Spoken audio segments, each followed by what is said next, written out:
पूजा वदना वदनाम्बुजे सर्वदा सर्वदस्माकं सन्निधिः सन्निधिक्रिया द्वितीयदिने तृतीयसत्रे वयं स्मः। तत्र विषयविशेषज्ञाः सन्ति मूर्तिमहोदयाः। एतेषां विषये प्रातः एव उक्तमस्ति।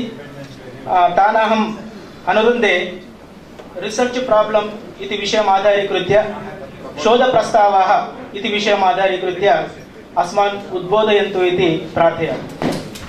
So, good afternoon to you all. Two things are there.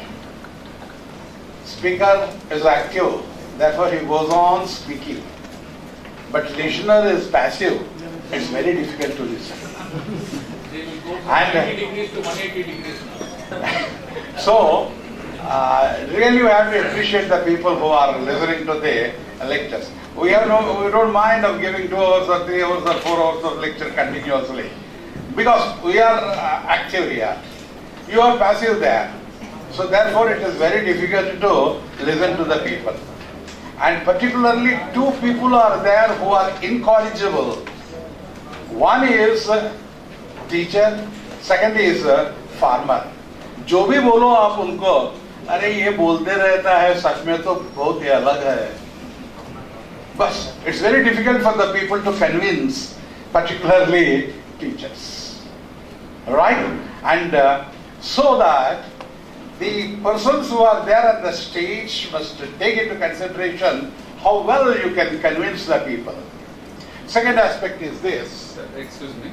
अलग में जो हिंदी माట్లాడుతున్నారు मध्य मध्य में ठीक है हम करेंगे बिल्कुल Sir, do you want that board also? We can provide it. Which one? Whiteboard is ready. If you want that. We can provide there. Yeah. If you want to. Yes. No. Okay, 2 members please come and put it there. So here there are actually 3 stages that teaching takes place. First stage is called as warming up stage. Second stage is called as full working stage. Or third is called as falling stage. 3 types we can come across. First is a warming up stage, means when you come to the class morning for 10 minutes 5 minutes थोड़ा क्या adjustment के लिए तो थोड़ा time लगता है. सो दिल को लगाने के लिए तो थोड़ा टाइम लगता है, उसके बाद एडजस्टमेंट हो जाता है. और उसके बाद सुनना शुरू करते हैं. Is a law of readiness. जब सुनना शुरू करते हैं तब आपके मन के अंदर घुसता है. अगर आप ऐसा नहीं किया तो कुछ भी नहीं जाता. सो इसीलिए फर्स्ट पीरियड में 10-15 मिनट पूरा वेस्ट हो जाता है.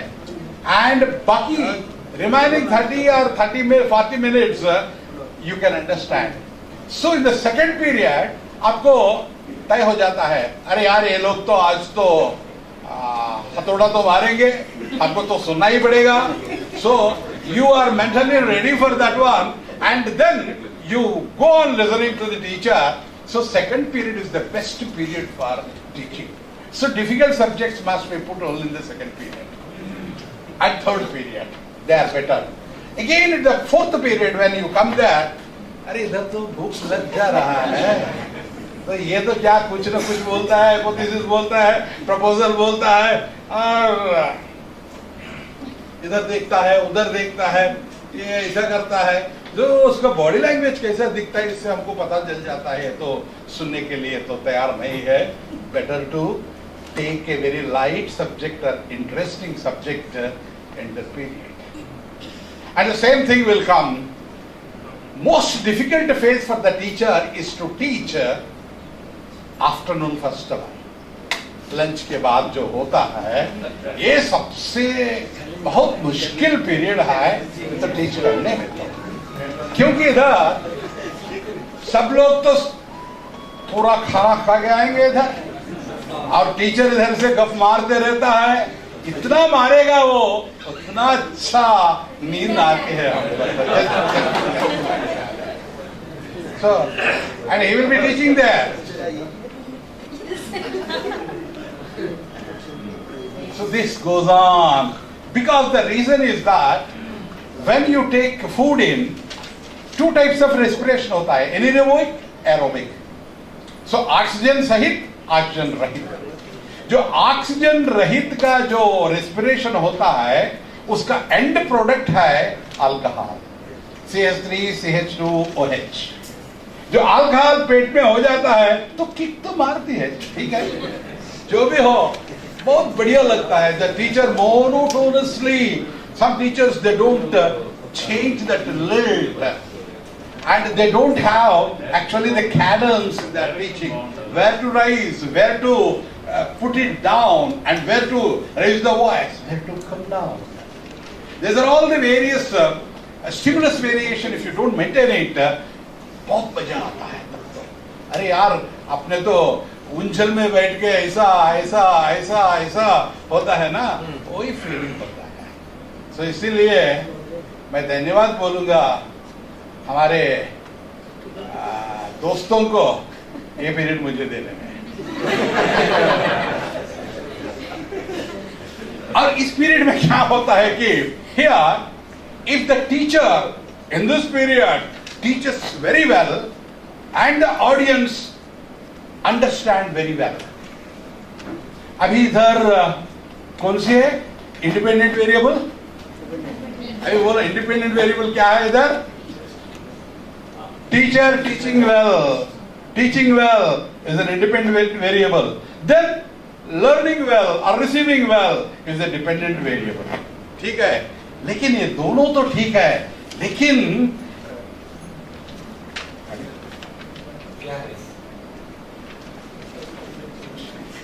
खाने के बाद जो हमको तो किक आता है ना, वो कंफाउंडिंग वेरिएबल है, हमको पता ही नहीं है उसके बारे में तो, लेकिन उसका इंपैक्ट रहता है. Teacher may not be able to teach well क्योंकि पूरा स्टमक तो फिल है और आपका भी है, इसलिए आपको सुनने में बहुत दिक्कत पड़ती है. Independent variable, dependent variable, both the variables are influenced, so it is a confounding variable. ठीक है. Well, coming to the problem is today it is given that research proposal and more or less whatever book you refer, it's a standard structure will be there for the research proposal and accordingly we have to prepare. इसको करना है. Next. So here, this is the plan of presentation, the areas which we are going to touch in this. One is a research proposal. What does it mean? अब उसके बाद the types और steps क्या involve हुआ है, और title क्या title देना है उसके लिए, what is the statement of the problem, उसके बाद the significance of the study, उसके बाद ऑब्जेक्टिव्स, अगर नेसेसरी है तो हाइपोथेसिस, देन ऑपरेशनल डेफिनेशंस.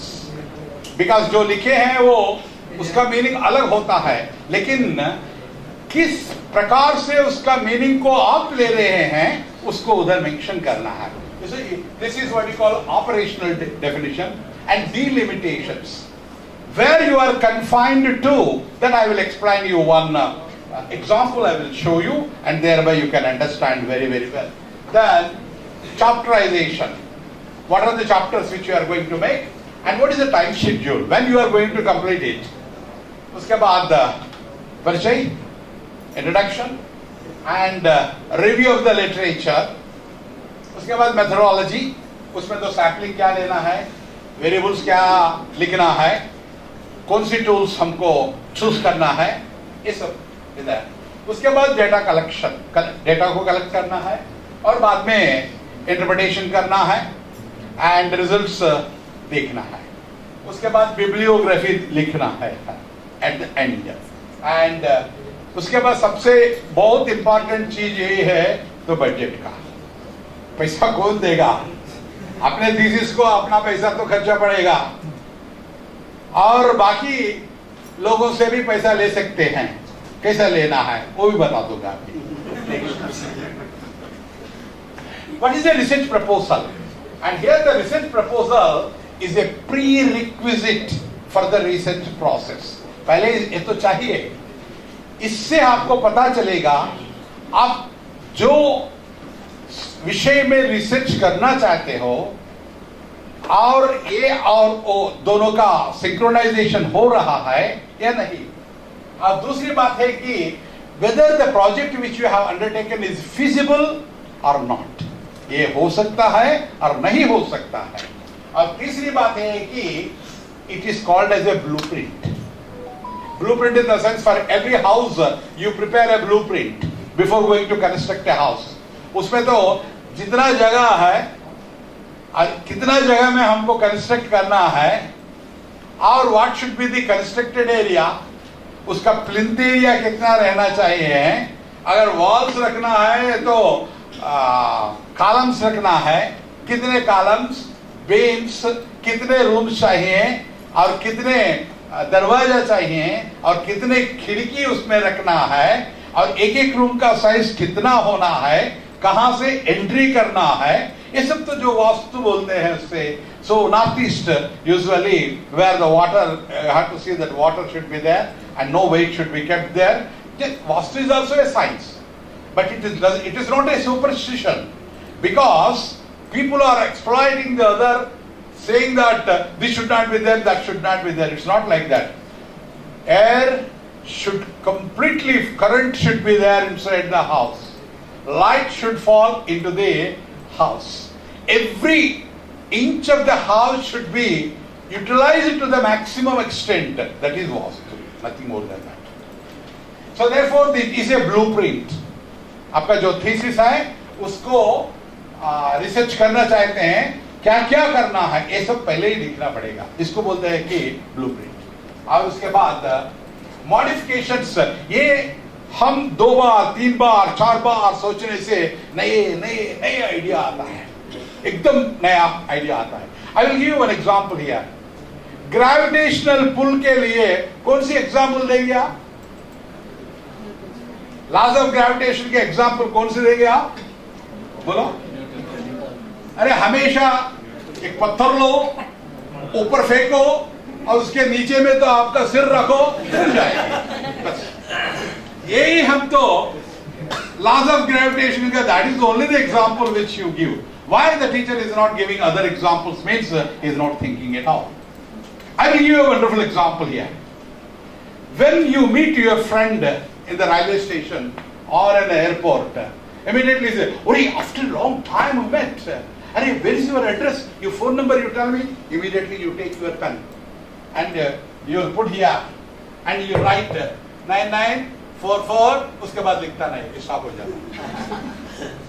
अब उसके बाद ऐसे ऐसे करो, लिखो नहीं, फिर ऐसे रखो, चलता है। इसका मतलब है जो इंक है उसमें gravitation is pulling the ink towards down, therefore continuous flow will be there and your pen is writing. Otherwise it won't write if you are writing like this with your pen. Why don't you give that example? But teacher is only one example हमको पता है बस, फेंको पत्थर ऊपर, but it's all right. And there are so many things which you can explain about the gravitation. When you are drinking water, water is in the mouth. How it is coming to the stomach? It should not come. How it is coming? And for an astronaut or a cosmonaut, water will not come like that, because no gravitation there. So because of gravitation, when you take the water in and it's going down to your stomach. There is another example which you can give. Think and think. New things will come out. That's the reason why Shivakera rightly says, winners do not do different things, but they do the things differently.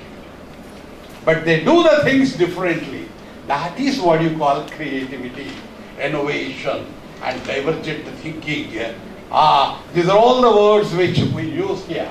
And next is, researchers should not be hasty in preparation. You take your ample time. After that, you have to discuss with the experts. And whatever changes are there, continuously you make the changes. And unless you are satisfied with that particular proposal, you don't come for a conclusion. समझे? ये है पहले research और proposal का. अभी types of this research proposal 3 types करेंगे. एक है मास्टर्स डिग्री का रिसर्च प्रपोजल करना है, और उसके बाद you have to write a report on that one.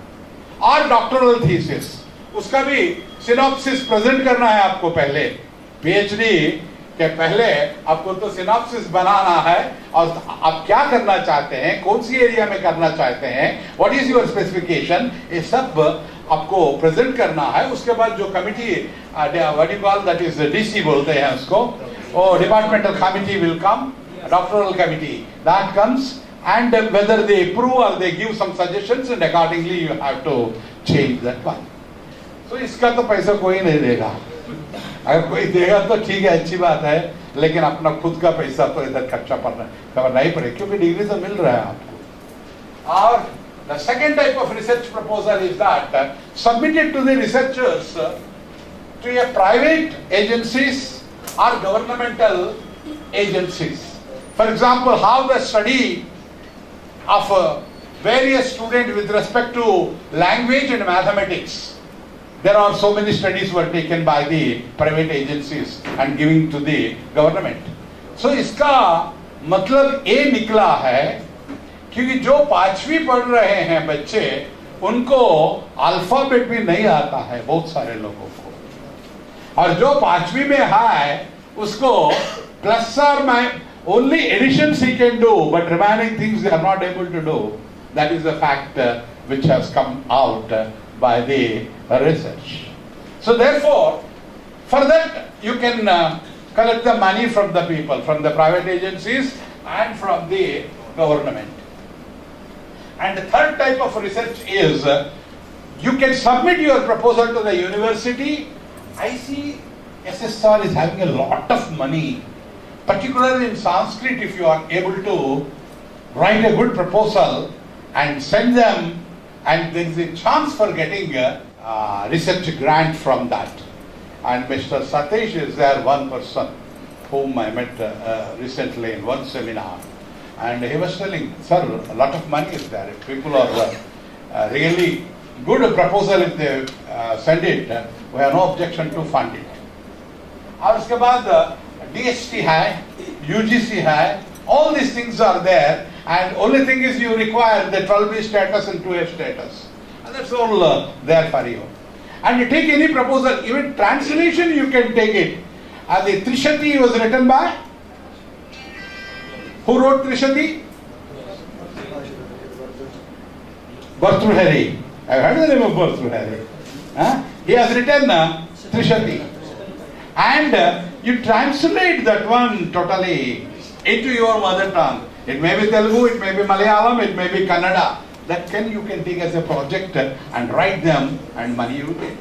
Or otherwise, Bhartrhari has given very, very wonderful slokas about elements of education. He has given very wonderful slokas there in elements of it. Only education elements you can take it and write a report. Bhartrhari, what he told, what is this one, and how it is practical in the present day society. Make a proposal and you get a lot of money. In Telugu it was actually, many have translated. One person by name Elu Lakshmana Kavi, he has translated very wonderfully in Telugu. Vidya Niguda Vittamu, Vidya Yasassu, Vidya Bhogakari, Vidya Gurundu, Videsha Bandhudun. So, wherever you go, you will be revered when you are an educated gentleman. And it is the money, education is the money. And education is it will bring all the relatives, everybody become a relative to you when you are an educated. And nobody can theft this one. Your brothers cannot ask for sharing. Even if you share, you don't lose anything. Okay, so that is the power of education. Like this, so many slokas were actually written by Bhartrhari. Take those things and you can. Or you can take from the Bhagavatam, Srimad Bhagavatam, where the Prahlada Charitra is there, Rukmini Kalyanam is there, Gajendra Moksha is there. ये सब में तो आपको educational elements तो दिखता है.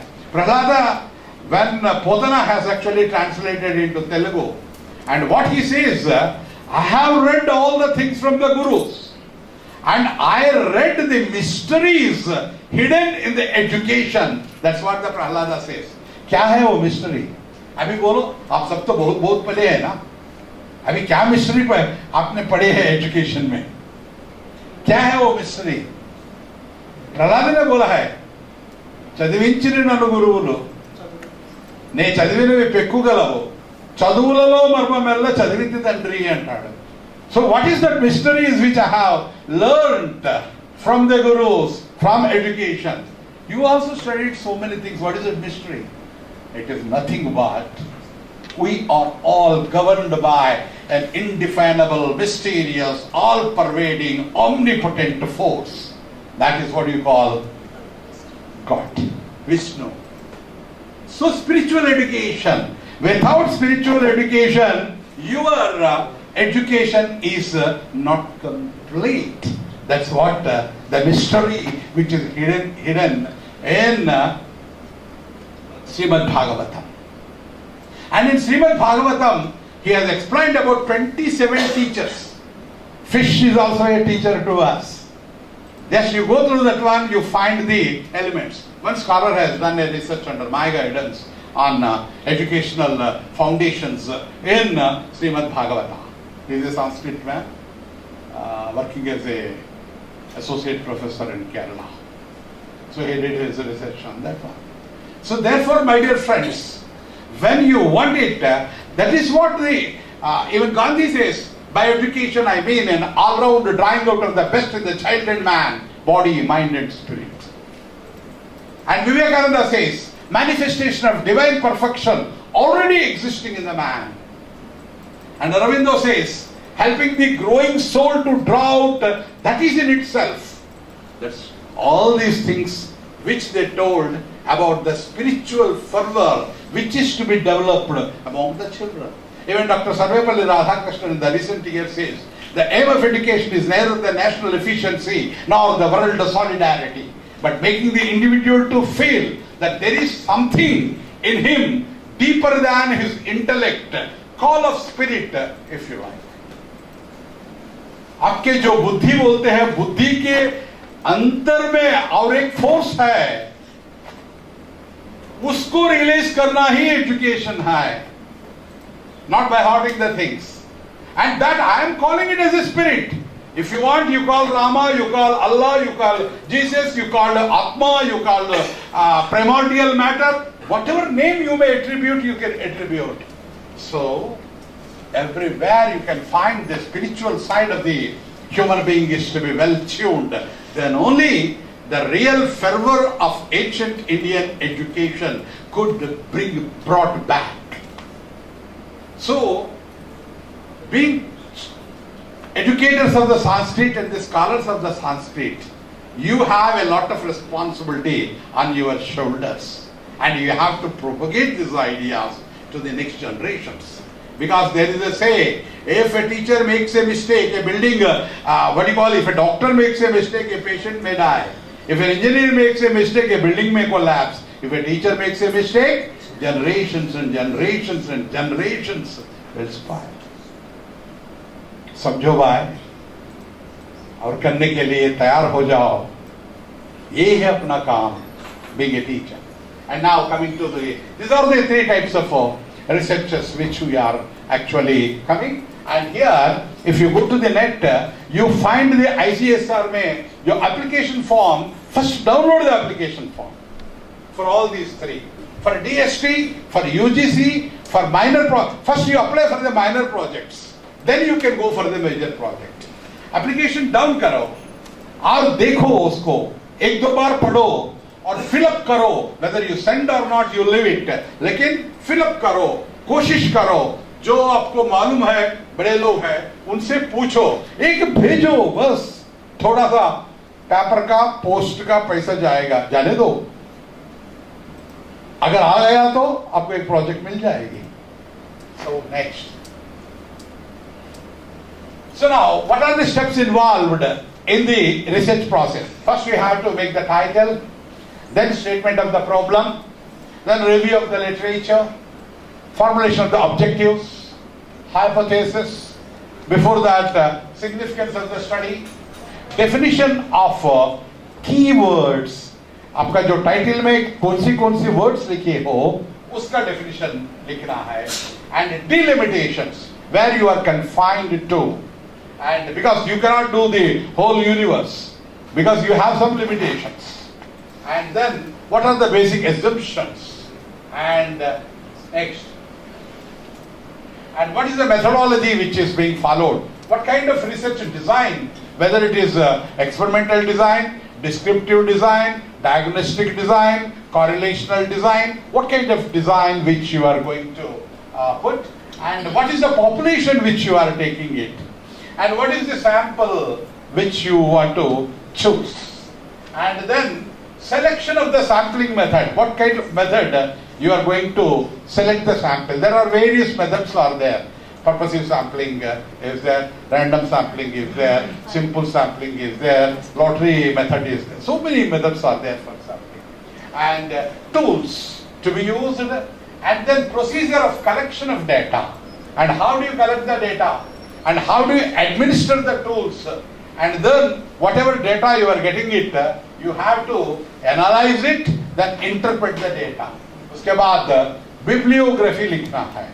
इधर bibliography का मतलब यह है कि reference books और अलग है, bibliography अलग है. reference books का मतलब ये है जो आप अपने थीसिस में और प्रोजेक्ट में कोट कर रहे हैं वो रेफरेंस होता है. जो आप स्टडी किए हैं उसके बारे में वो सब बिब्लियोग्राफी में आता है. अब उसके बाद टाइम शेड्यूल, कितना टाइम में पूरा करेंगे. Minor research project in 6 months you have to complete it, maximum 1 year और सो. एंड उसके बाद बजट प्रिपरेशन करना है.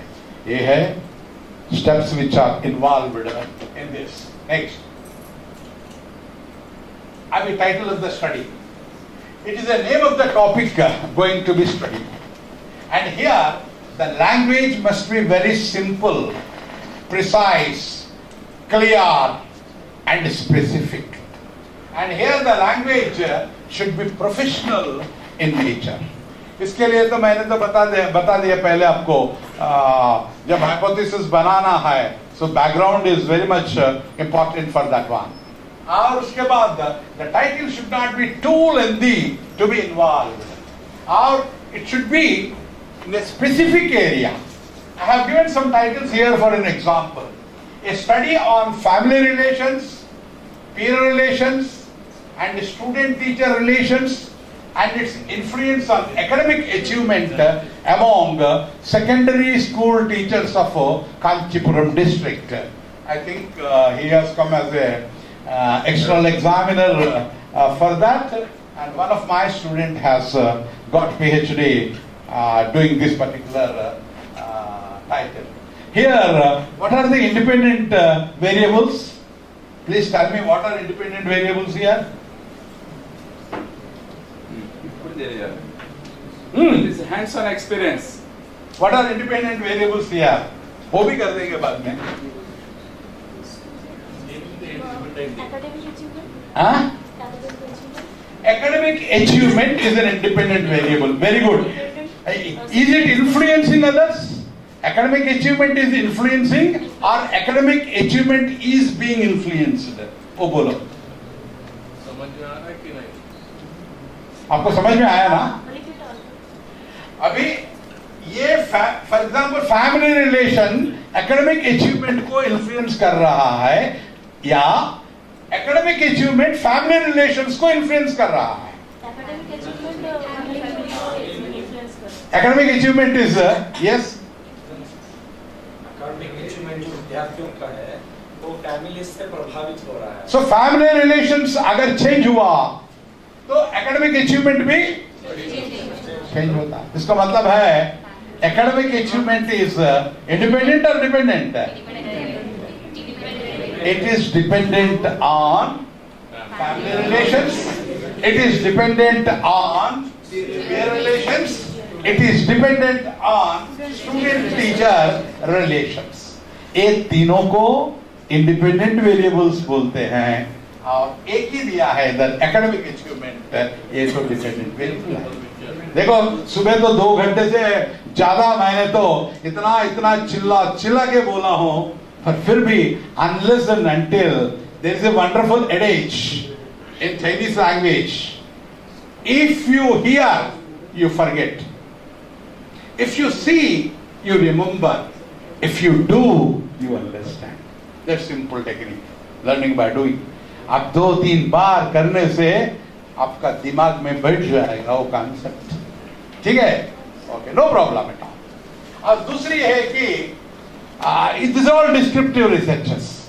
A comparative study of philosophical foundations of education during the period of Ramayana and the Port Royalists of France. Here, आपको only a comparative study, descriptive study. Here, independent or dependent variables, only it is a comparative study you have to make here.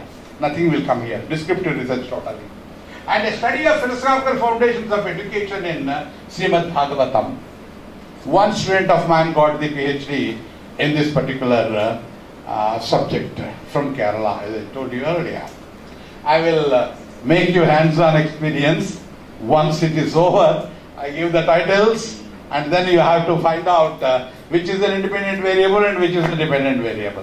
2-3 बार करने से आ जाएगा. ये तो कुछ ब्रह्म विद्या तो थोड़ी है तो. Right, next. Statement of the problem. In most of the theses, the title and statement of the problem, same thing they are writing it. Same thing writing. It is not right. It's not right. Title is very precise, very specific, very particular, confined to a specific area. Statement of the problem is not a title. So it attempts to focus on the whole goal. You have to explain about what is the goal of your study. And then it may be written in the declarative form or in the question form. When you are putting some questions, appendix questions also will come there. All these things together, you have to write one paragraph about the statement of the problem. It is just not the title which you have taken. Everybody is repeating the same title as the statement of the problem. No, it is not exactly the title. Okay, right. 90% of the thesis are they are writing like this. 99%. Now, significance of the study. Why this study is taken? अब हमको तो पैसा देना है ना GST को लिखने से. काय के लिए हम पैसे देंगे आपको? Why should I give the money to you? Is a basic question. Why should I give degree to you? Is a basic question. Why should I guide you? The supervisor's question. So the topic which you have taken, it is a worthy topic. It should be. और दूसरी बात है, ये तो urgency है. ये topic के बारे में हमको उसका नॉलेज लेना बहुत जरूरी है. तब उसको तो सब लोग what you call इज्जत देते हैं उसको.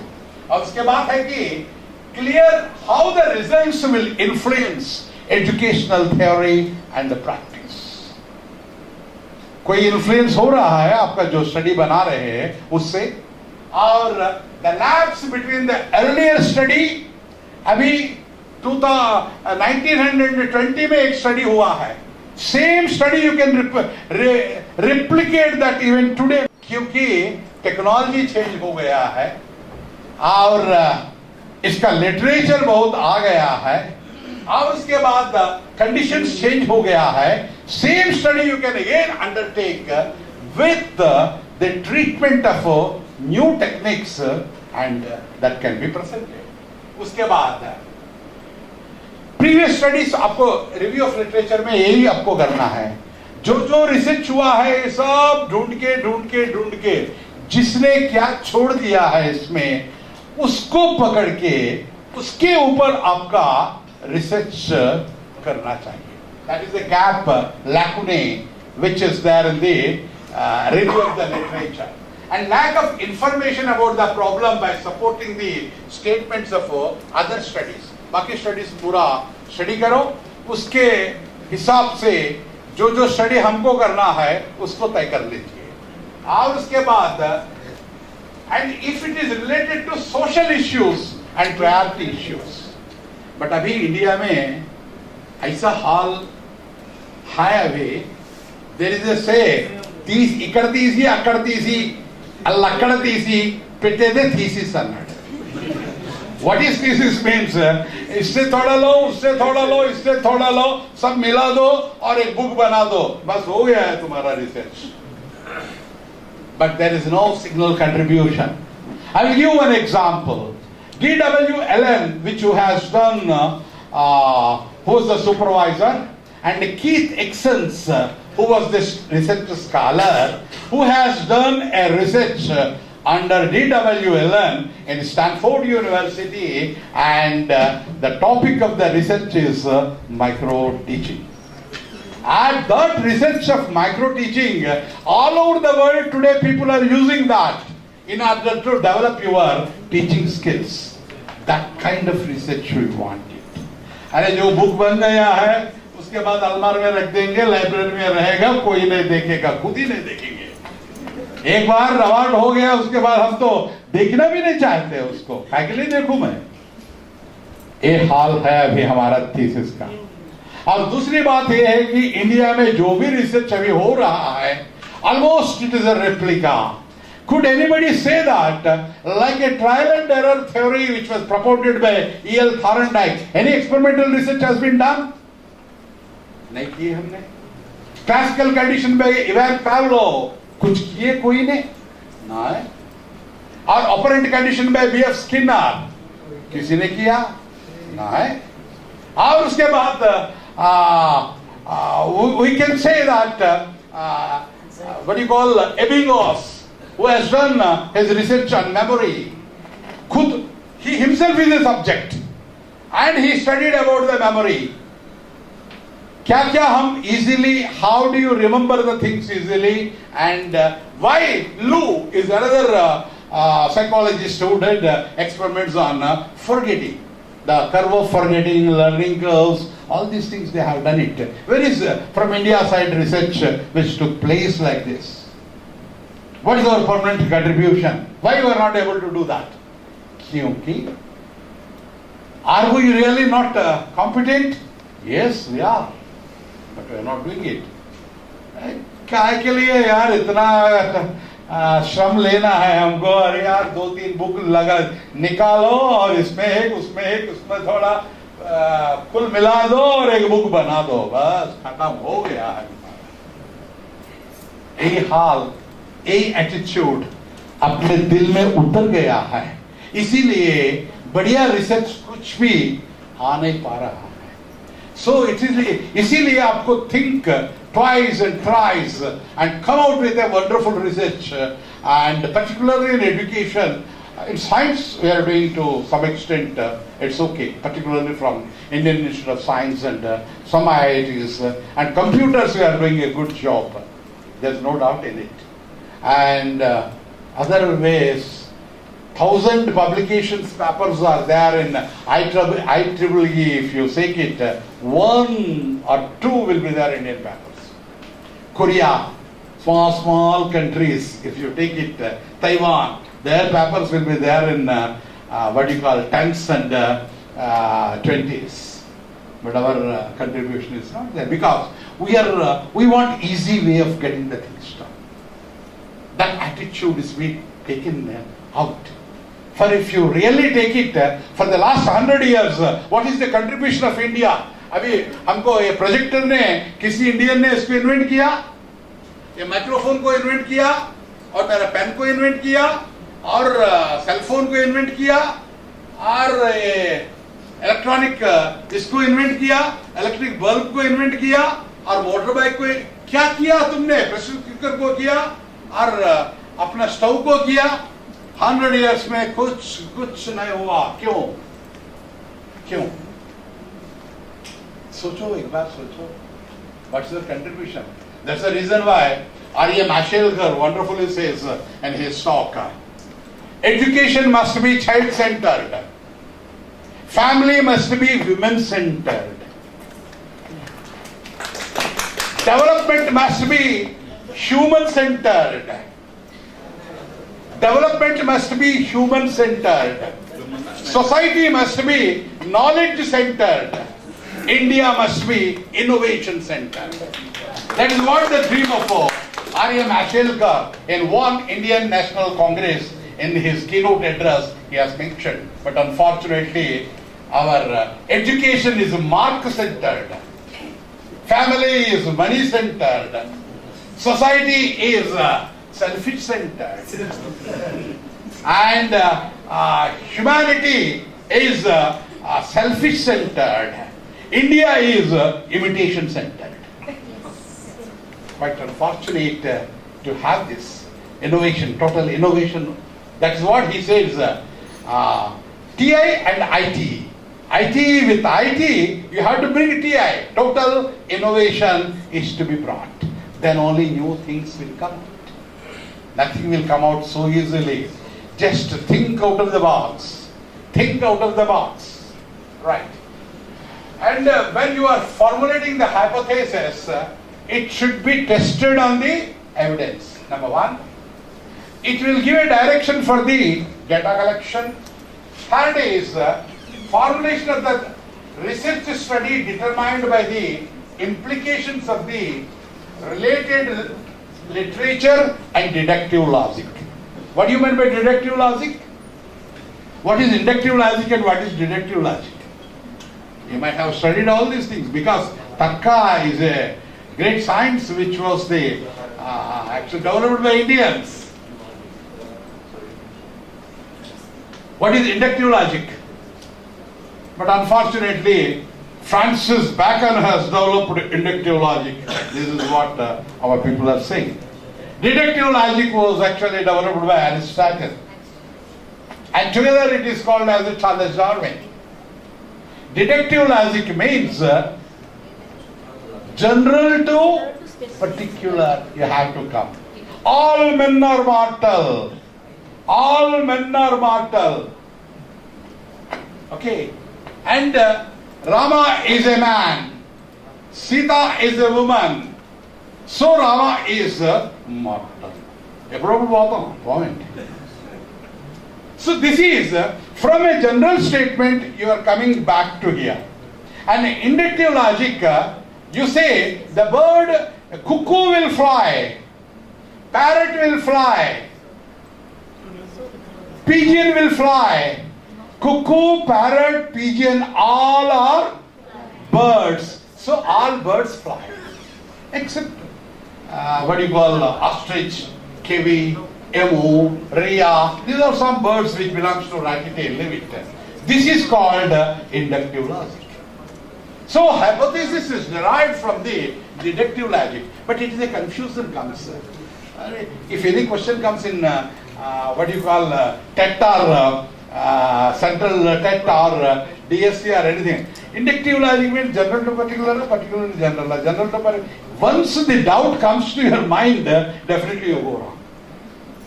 Simple technique for this is remember DGP, Director General of Police. DGP तो मालूम है ना उसको abbreviation. D for deductive logic, G for general, P for particular. Go from in a deductive logic you go from general to particular. Over. The second one is inductive. Right? Next. Operational definitions of the words. And whatever words, here you have given family relations. What does family relations means? What does it? There are 5 criteria he has defined for the family relations. These 5 only, that is confined to that. And in a similar way, teacher-pupil relations. The 5 dimensions are mentioned. Only those things are taken.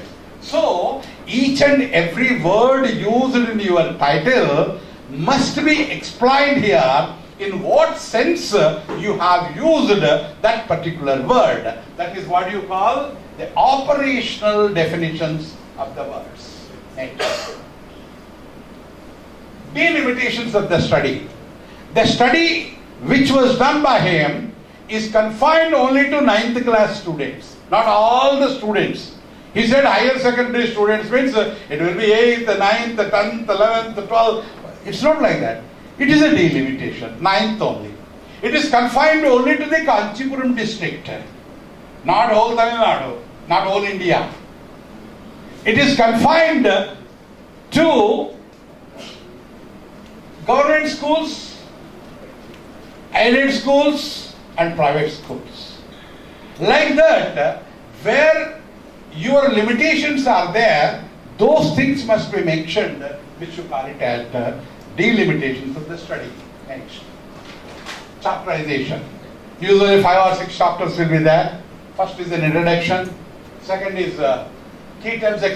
Key terms in the sense when you have written about one topic which I have given, foundations of education in Srimad Bhagavatam.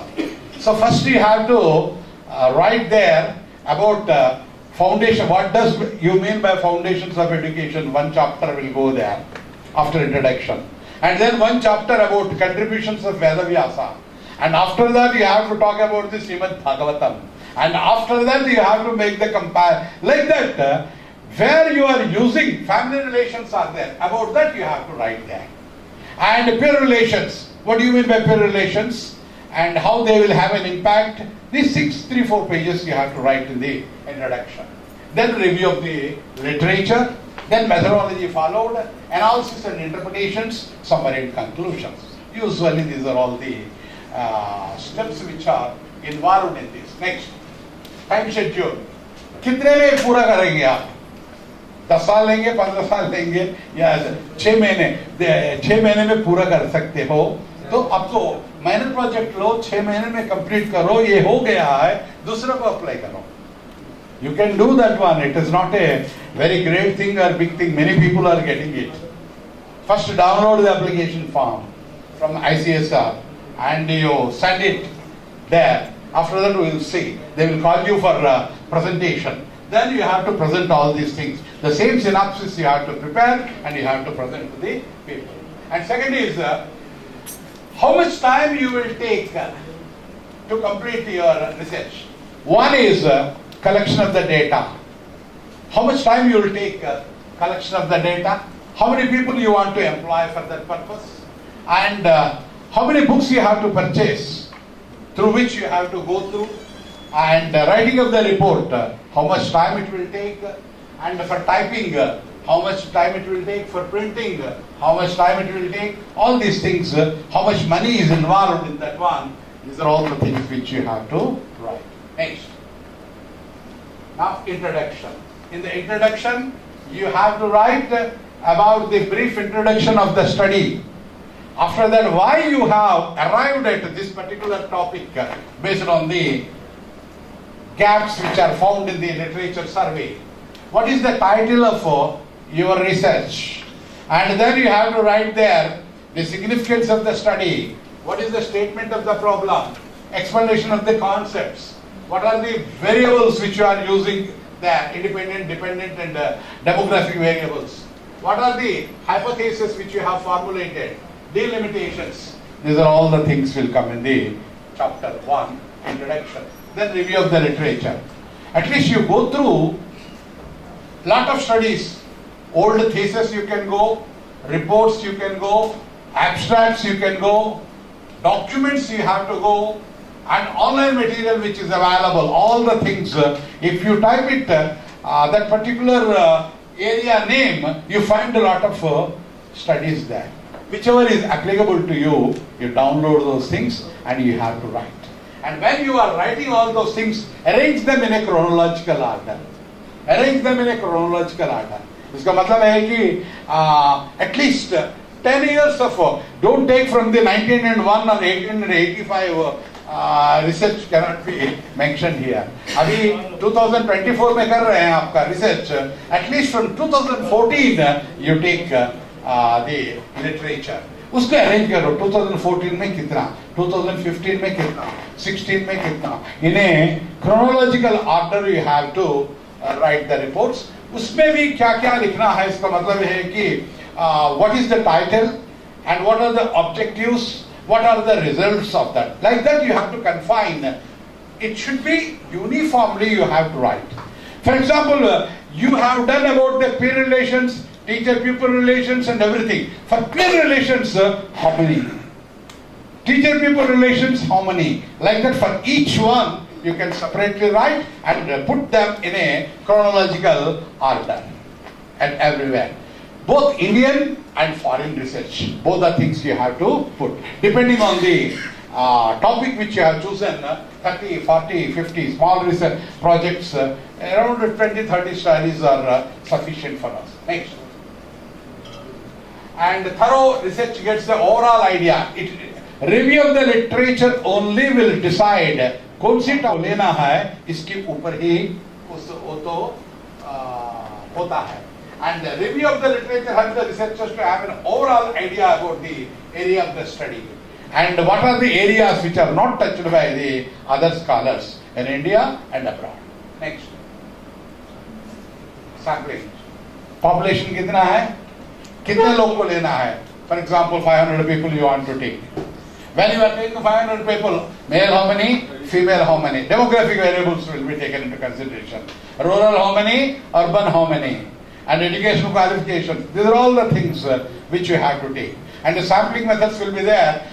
You want to study on people who are having only one eye. Then it is called as a purposive sampling. You have done this with a particular purpose. अभी तो कोई नहीं दिखता है.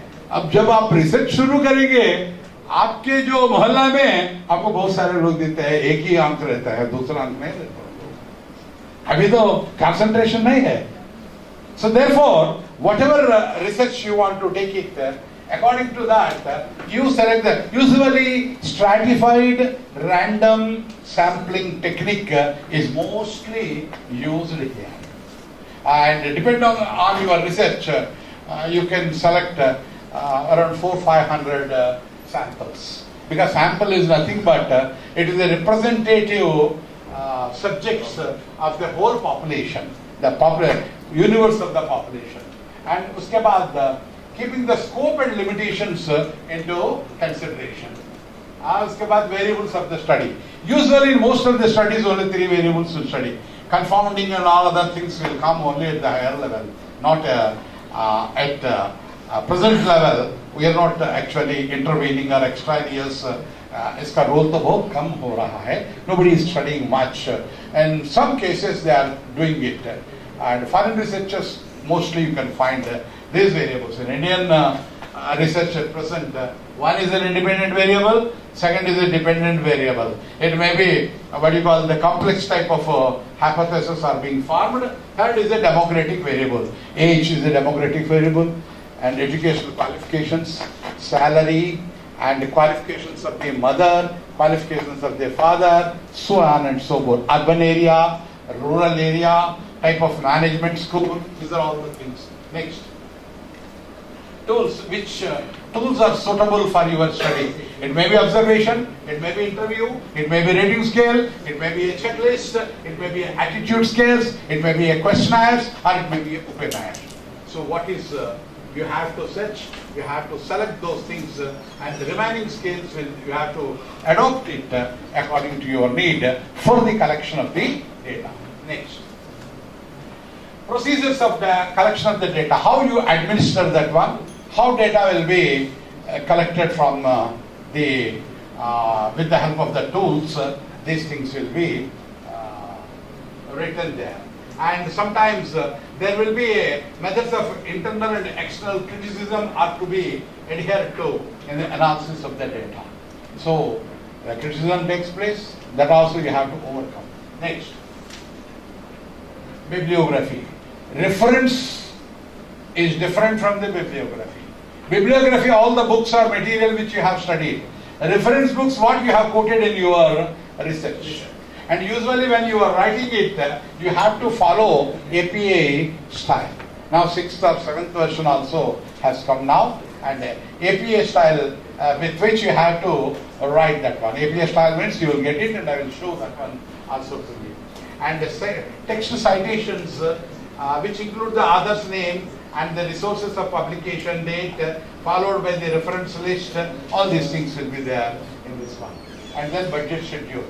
और पैसा purchase of material के लिए कितना पैसा चाहिए, इक्विपमेंट खरीदने के लिए कितना चाहिए, स्टेशनरी के लिए कितना चाहिए, ट्रैवलिंग एक्सपेंसेस के लिए कितना चाहिए, और सैलरी सब लोगों को देना है उसके लिए कितना पैसे देना है, और honorarium which you are supposed to pay, और आप जो लेंगे इफ इट इज परमिसेबल कितना लेना है, ये सब मिला के आपको उसका cost you have to do. For a minor research project, 1,50,000 to 1 lakh, like that it will be there. And for a major project, it will be more. Next. So this is the second slide. You please put that on. I will show you another PPT, which is already. It is actually not a proposal synopsis. It is a synopsis before submission of the thesis. So there also many things are. No, it's not that. Arun Christopher. That is.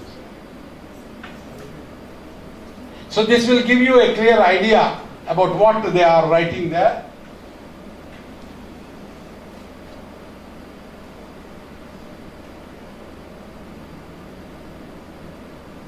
Okay, this is the study. A study on the family relations, peer relations, and student relations, and its influence on the academic achievement. It's a dependent variable. Remaining three are independent variables. Next. And next. So in the introduction, what is the adolescent period transformation? What is the family relations? He has given some introduction about the things. Next. This is the plan of the presentation of him. First introduction, statement of the problem, operational definitions, objectives, which we have already discussed. Next. My connections. Next. And a statement of the problem. Actually, it is not a statement of the same problem he has also written here, but it should be expanded there. Next. And operational definitions. Family relations का मतलब क्या है? Family understanding, family support, family trust and distrust, family isolation and family interaction. ये सब 5 dimensions मिला के वो है family relations. Same way, what is peer relation? This you have to define very, very clearly. Next. Student-teacher relations. Academic achievement का मतलब ये है कि previous examination marks are taken as the academic achievement, or half-yearly examination marks he has taken as the academic achievement. Next. And objectives. So you see, hypothesis and objectives. In the objectives, they start with to explore the factors of family relations, peer relations, student-teacher relations of higher secondary school students of Kanchipuram. That is an objective. And to study theoretically hypothesized models, to examine the influence, of so-and-so, to study individually, to propose model and recommended model for this. This is the way objectives are to be written. Hypothesis writing, I have given you some examples earlier. These are all hypotheses with H1, H2, H3.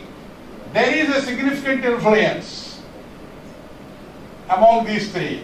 Significant, 4 onwards, no significant difference. Next. And academic achievement, now here is the significance of the study. Why this study is undertaken? In which way it is useful? What are its implications? Next. And delimitations. It is actually confined to 3 independent variables.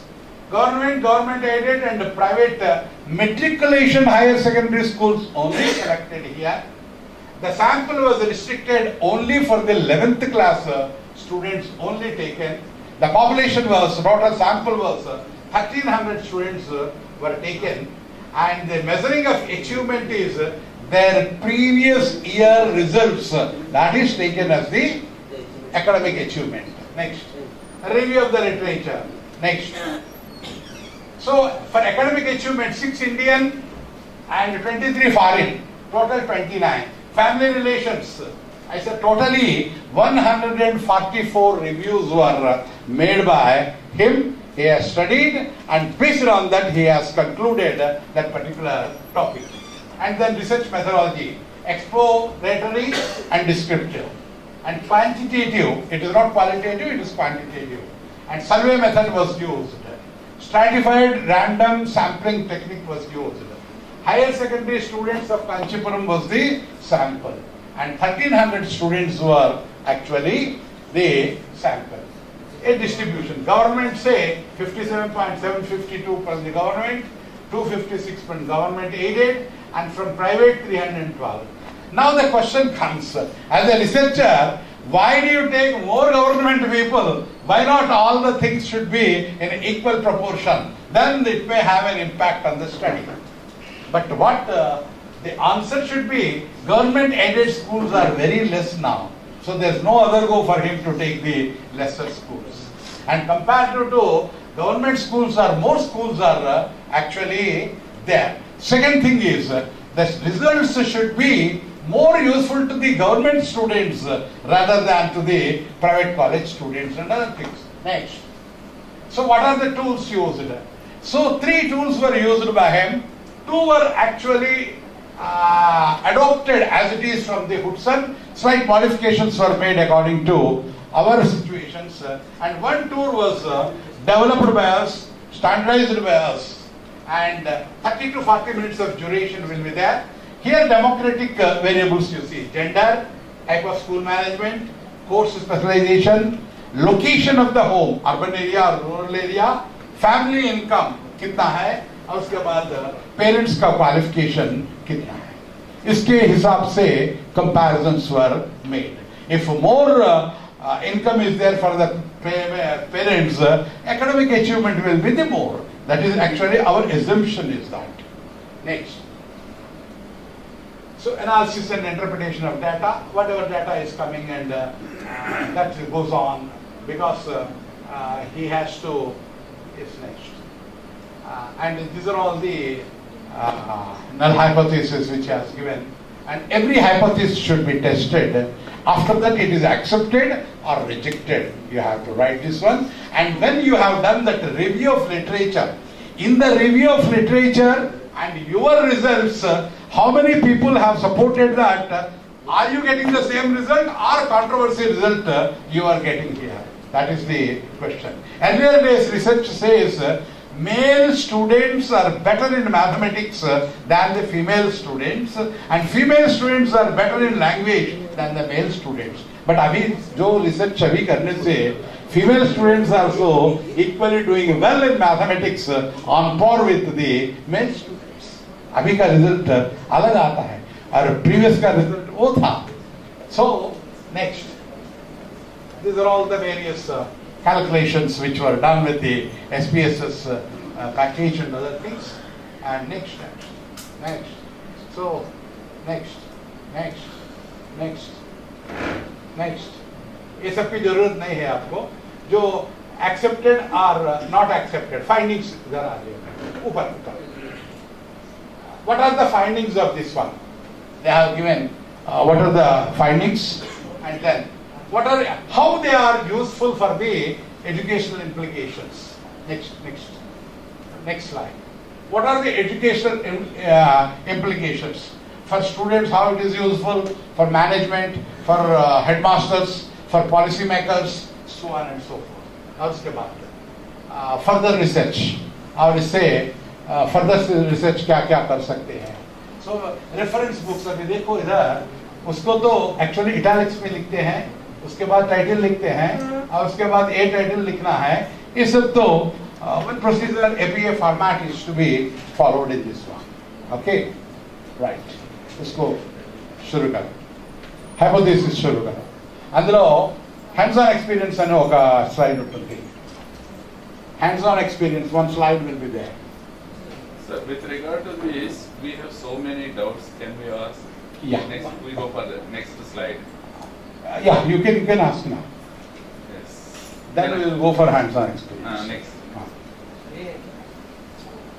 First, I observed that you have never shown any variables and the need and significance of the study and that resume, synopsis of the study or proposal of the study, they have never mentioned any variables. Dependent variable is there, independent is there, demographic, they have given the demographic variable. The structure of the design. Which one? They are going to be design how they are the sampling techniques. Yeah. Yes. No, that they have written in the thesis. Because in the presentation... Even though in synopsis, they have not mentioned about the variables. I have seen. Go back. That's right. And there they have mentioned the demographic aspects. That's what they have there. Variables.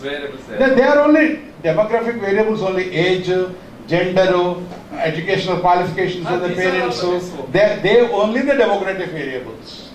And sampling technique also, stratified sampling, how many people males are taken, how many females are taken, and in the males also, from aided school how many taken, You show it all one by one. government how many taken, and from private schools how many taken. These are all the things will be written in detail. These are all comes under the chapter 3 or chapter 1st. Which one? Those No, they come in the 3. chapter. They come in the chapter. Not in the first chapter. Yes.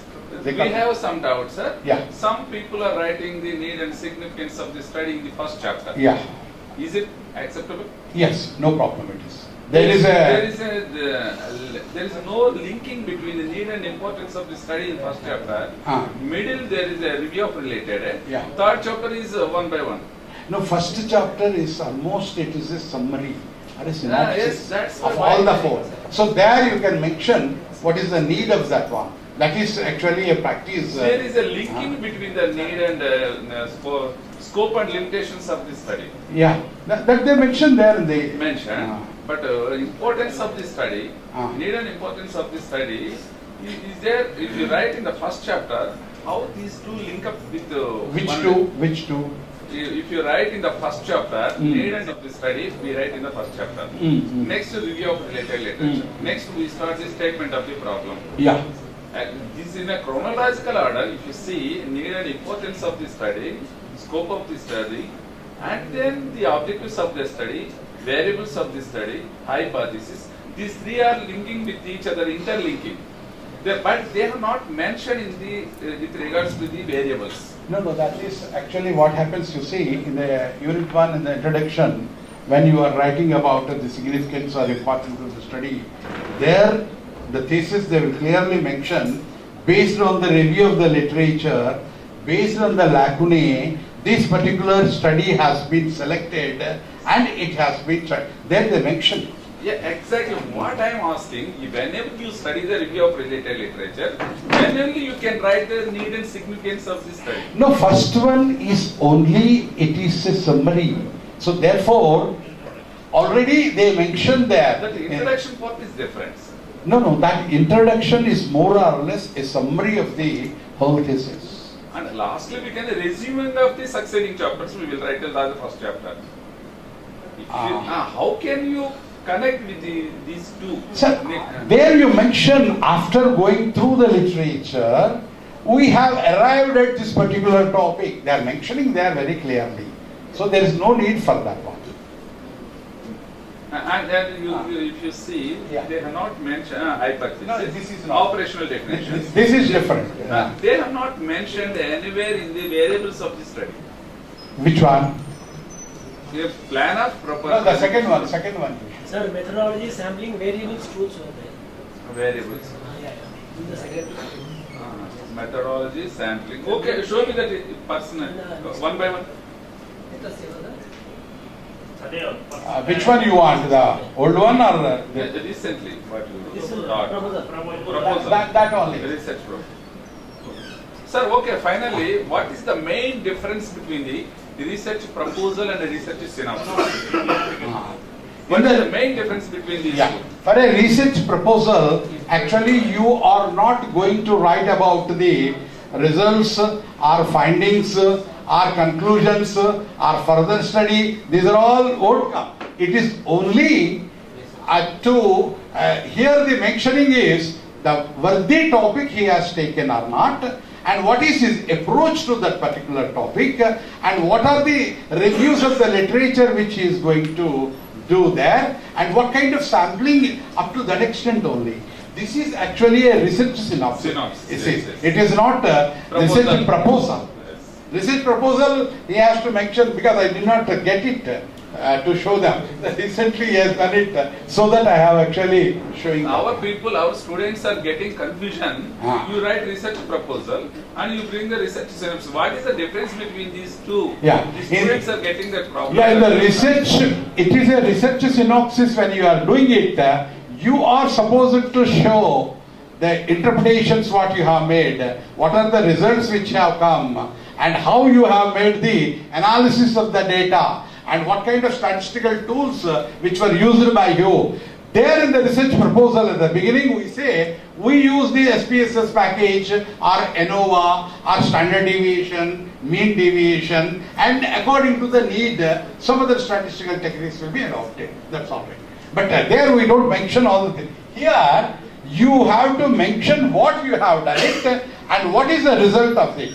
उसके बाद इसका जो findings है वो findings सब कुछ लिखना है. उसके बाद इसका इम्प्लीकेशंस क्या होता है ये लिखना है. उधर भी आप रख सकते हैं implication, how it is useful for the society. That also you can actually write in the research proposal. Research proposal is nothing but a blueprint that we are. A blueprint, a blueprint for the process of the research. Okay. And one more thing. Research findings and research synopsis Yeah. is after finishing of the work. Yes. This is the difference. But this Sankshipta Sara is the Laksoda Prabandha. Okay, one more thing, sir. Is there any hierarchical order? Is there hierarchy? But there is no hierarchy. As far as my knowledge, Yeah. the steps, those are mentioned there. Sir. No, There is no hierarchy. What is the hierarchy of the steps? No, here actually in some books they have given like this. This is the basic. No, I'm telling you. Usually when you say for a research proposal you are asking. No. Synopsis. Research synopsis. Right. Is there any hierarchy? For Yes, sir. example, Yeah, first you have to give the introduction. operational definitions should. Okay. No, first you give a small introduction about Yeah. that thesis. After that you have to write about the title. Then you go Then for a a statement of the title. problem. And then the statement of the problem you have to Yeah, write. yeah. Then you have to go for the significance of the study.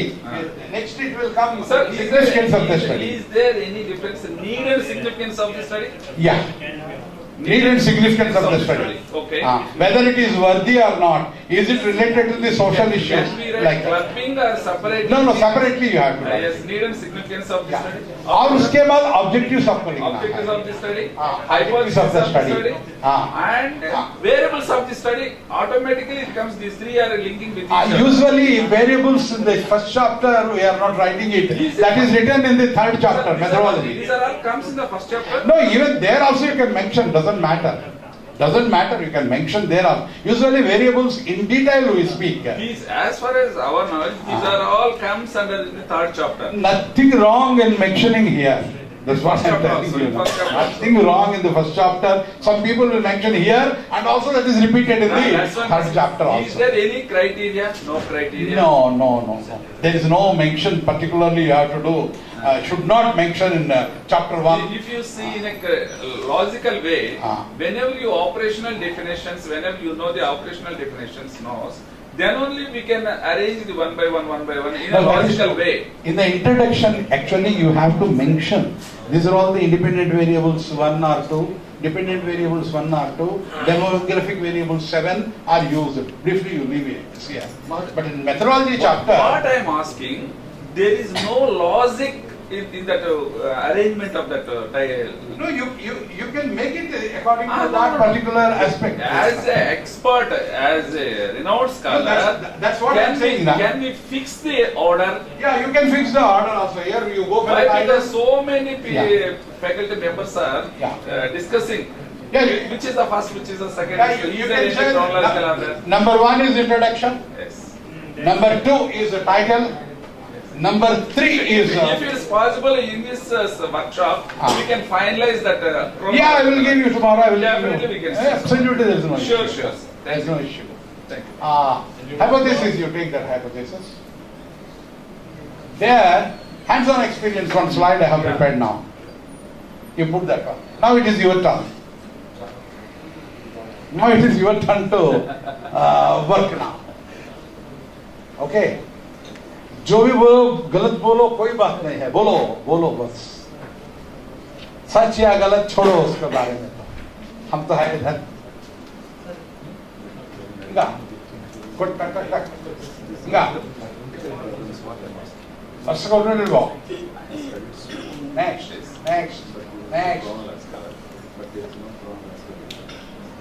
Next ఇంకా ఇవన్నీ అయిపోవాలి next variables of study ముందరే ఉంటుంది variables of study ముందు ఉంటుంది variables వరకు రాకలేదు ఇంకా ముందుకు వెళ్తుంది హైపోథీసిస్ లో ఇంకా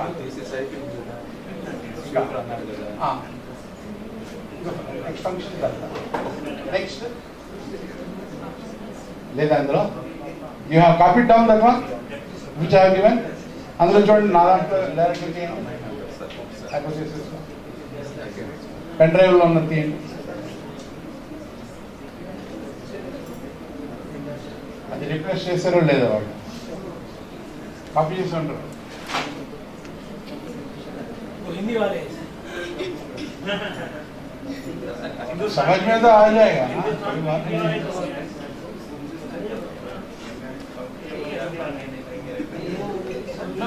जो मैंने मेरा पेन ड्राइव में है ओपन करो उसको ओपन करो या उसको ओपन करो और वेरिएबल के पहले स्लाइड को जाओ वेरिएबल के पहले स्लाइड को जाओ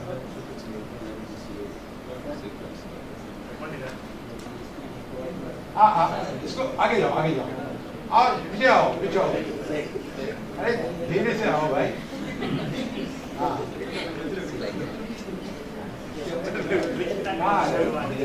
हाँ नहीं गो फॉरवर्ड वेरिएबल के पहले स्लाइड दिखाओ हमको और उसके बाद पीछे जाओ hands-on experience because so here are some titles I have given here. One is any one of you please come here.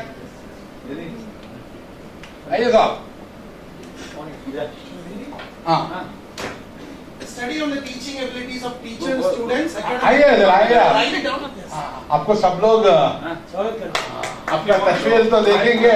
Pen you can take and write that blackboard also, whiteboard also. You can. No, if you want, you can write or you can explain. Otherwise, directly you can explain. Yeah. First, you read that. Study on the teaching abilities of teacher and students, academic performance at primary level. Now, what is the independent variable? What is the dependent variable? Yeah. Study on the teaching abilities of teacher and students, academic performance. So the academic performance. I mean, independent variable. Which is the independent variable? What's the independent variable? वो बताइए हमको. And what is dependent variable? Teaching ability is the independent variable. अरे यार तालियां तो बजाओ. पहले तो है. बदलने वाला जो है वो academic performance वो बदल जाएगा. So academic performance will change in tune with the teaching abilities. If teaching abilities are good, academic performance will be good. Okay? Yes. So nice. Sit down. और आइए आप. दूसरा.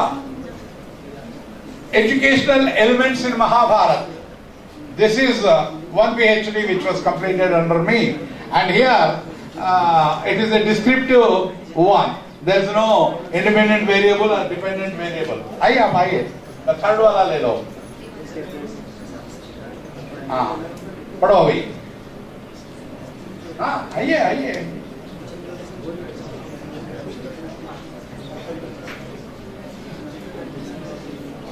वो लेना है ले लेना है. Okay. मेरा तो काफी है, मेरा वॉइस तो काफी है, बिना माइक का भी चलता है. हाँ बोलो, पहले पढ़ो उसको. द्वितीय. पढ़ो. हाँ तीसरा वाला. तीसरा. A study of teaching attitude and utilization of electronic technology among BEd students. of Kanchipuram district. Kanchipuram district. इसमें इंडिपेंडेंट वेरिएबल कौन सी है और डिपेंडेंट वेरिएबल कौन सी है?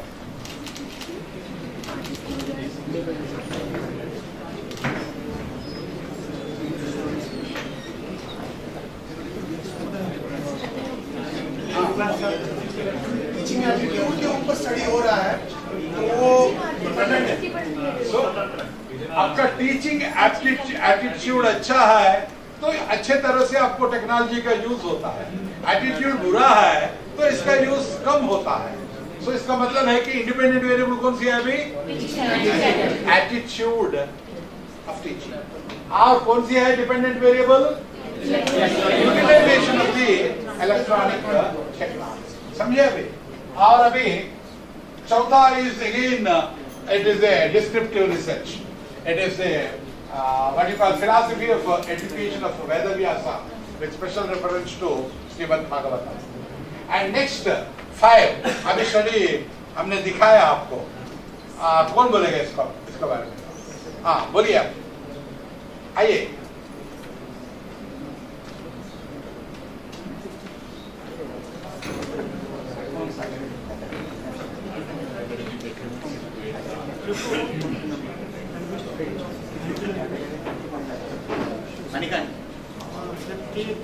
काम कर रहा है, मैं काम कर रहा है।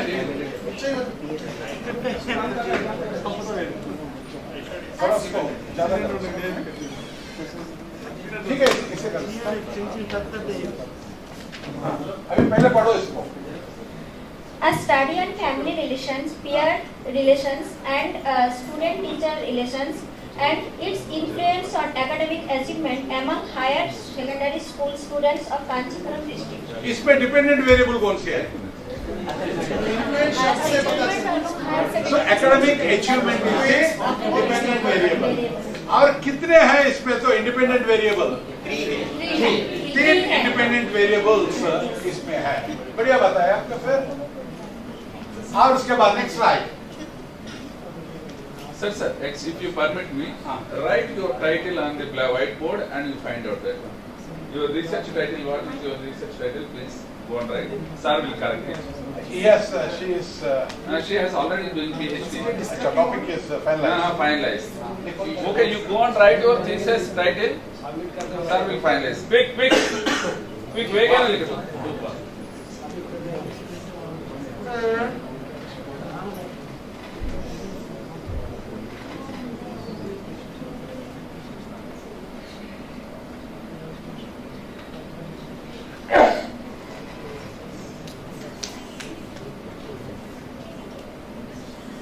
Okay, write down your thesis on paper. You can write down. Write down your title thesis on paper. Quick. Effective practices in the These all are fresh candidates. eradication of. You are guide or what you are? Okay, so प्रिय छात्रः आगत्यमालिकं तु पूर्वमेव विलिख्य आनयतु paper. समयः नास्ति। Clarify your research title. इसमें independent variable कौन से होते हैं? कौन से इंडिपेंडेंट वेरिएबल कौन से होते हैं? और डिपेंडेंट वेरिएबल कौन से हैं इसमें? आपके टाइटल में देखो पता होगा। रेटिंग स्पीकर हो तो ठीक है, अंडरलाइन कर दो। अंडरलाइन ये क्या है? डिपेंडेंट या dependent?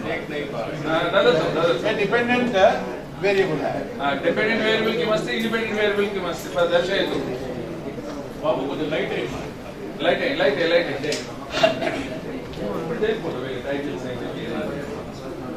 Read out, please.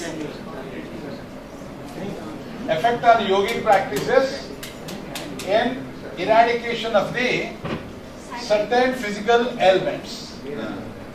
What is the dependent variable? What is the dependent variable here? Physical ailments.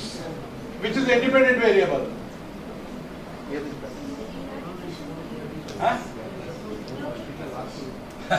So yogic practices is the independent variable, and this is dependent variable. Off, not on. Effect of. Or impact. Effect in the eradication. Effect on. Effect on. When yoga practice is independent, then Okay. Your title is clear. Okay, right, like that. Anybody? What are the limitations for the delimitations of this topic? Yeah, limitations of that. What are the delimitations of this topic? Target group. अभी तो आपने तो सुने हैं ना, क्या है delimitations? Certain physical elements लिखे आपने. Certain का मतलब क्या है? वो है delimitation. क्या क्या physical elements? Is there? Come, write down. Okay, एक. So your study is confined only to the 4 elements. Am I right? So that is a delimitation. Okay. So the study is confined to only 4 elements.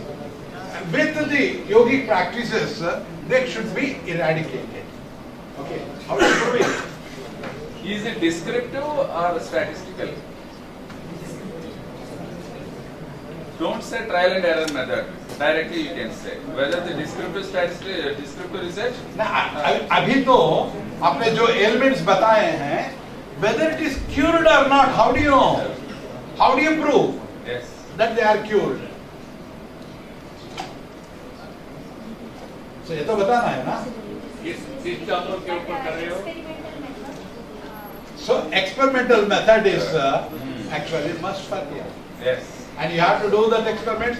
उसके बाद आपको योगा कितना time करना है, ये भी एक delimitation होता है. एक दिन में कितना time you have to spend, those people will spend for that one. And what was their experience earlier, and now how the pain is there for them, these two should be compared.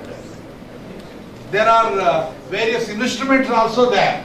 For example, if a wonderful research is going on, yoga in Karnataka in one university, yoga university is there.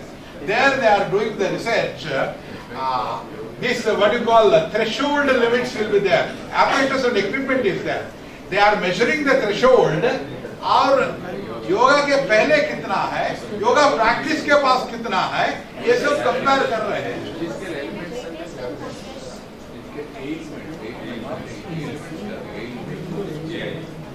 नहीं वो तो ठीक है, test है.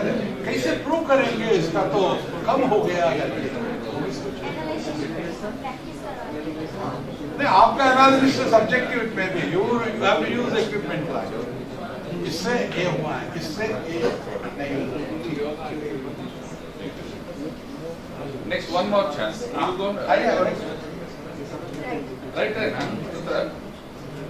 Why you read? Read out. Read out. लिखति चेत् अस्माकं सर्वे द्रष्टुं शक्नुवन्ति. झटिति लिखतु. लिखतु. पठनसमये लेखितुं शक्यते खलु. दृष्ट्वा दोषाः विना लिखतु. किम् आवश्यकं? Brush and paint.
Psychological practice. Study of sociological and psychological factors of Sanskrit language learning among higher secondary students. So अब तो सोशियोलॉजिकल और साइकोलॉजिकल फैक्टर्स का इम्पैक्ट स्टडी कर रहे हैं या नहीं कर रहे हैं? क्या कर रहे हैं आप? सर सोशियोलॉजिकल और साइकोलॉजिकल फैक्टर्स या sociological psychological factors of Sanskrit language learning, ठीक है? इसका मतलब क्या पढ़ रहे हो, क्या अध्ययन कर रहे हैं आप? That is lacking. और दूसरी बात है कि आपने सोशियोलॉजिकल फैक्टर्स का डिलिमिटेशन में बताओ क्या है sociological factors? Sociology is a vast subject. She has taken some identified the sociological factors, list of sociological factors, and a list of psychological factors. These factors, how the factors are affecting on the effect means factors of Sanskrit learning. So a study on the effect of sociological and psychological factors in learning Sanskrit language. Effect लेने एक ना, एक दो sociological factors बताओ, एक दो you have to just modify that with this. If you want it, I will help you with that. That's no. A study on the effect of sociological and psychological factors on Sanskrit language learning. Sir, Sanskrit language learning में ना sociological, psychological factors से influence होते हैं. Influence का sir, factors affect होना देखो ना किधर. A study on Effect psychological factors. Effect A study of impact on the effect. A study of effect of sociological and psychological factors on Sanskrit language learning among. Little difference you can. That's not a bigger impact of that impact means we have to go. impact. Naturally, the study of effect and then the better. Whenever you write the impact, we have to go for experiment. Okay. Okay. Now, what is the dependent variable and what is the independent variable? Sir, dependent variables, sociological and dependent variables and language learning. And independent variables, sociological factors and psychological factors. So sociological factors and psychological factors is independent variables. So learning of Sanskrit is a dependent variable. ठीक है. So अभी सारकर कितना बजे आना है? They have to see. Yeah. Without he comes.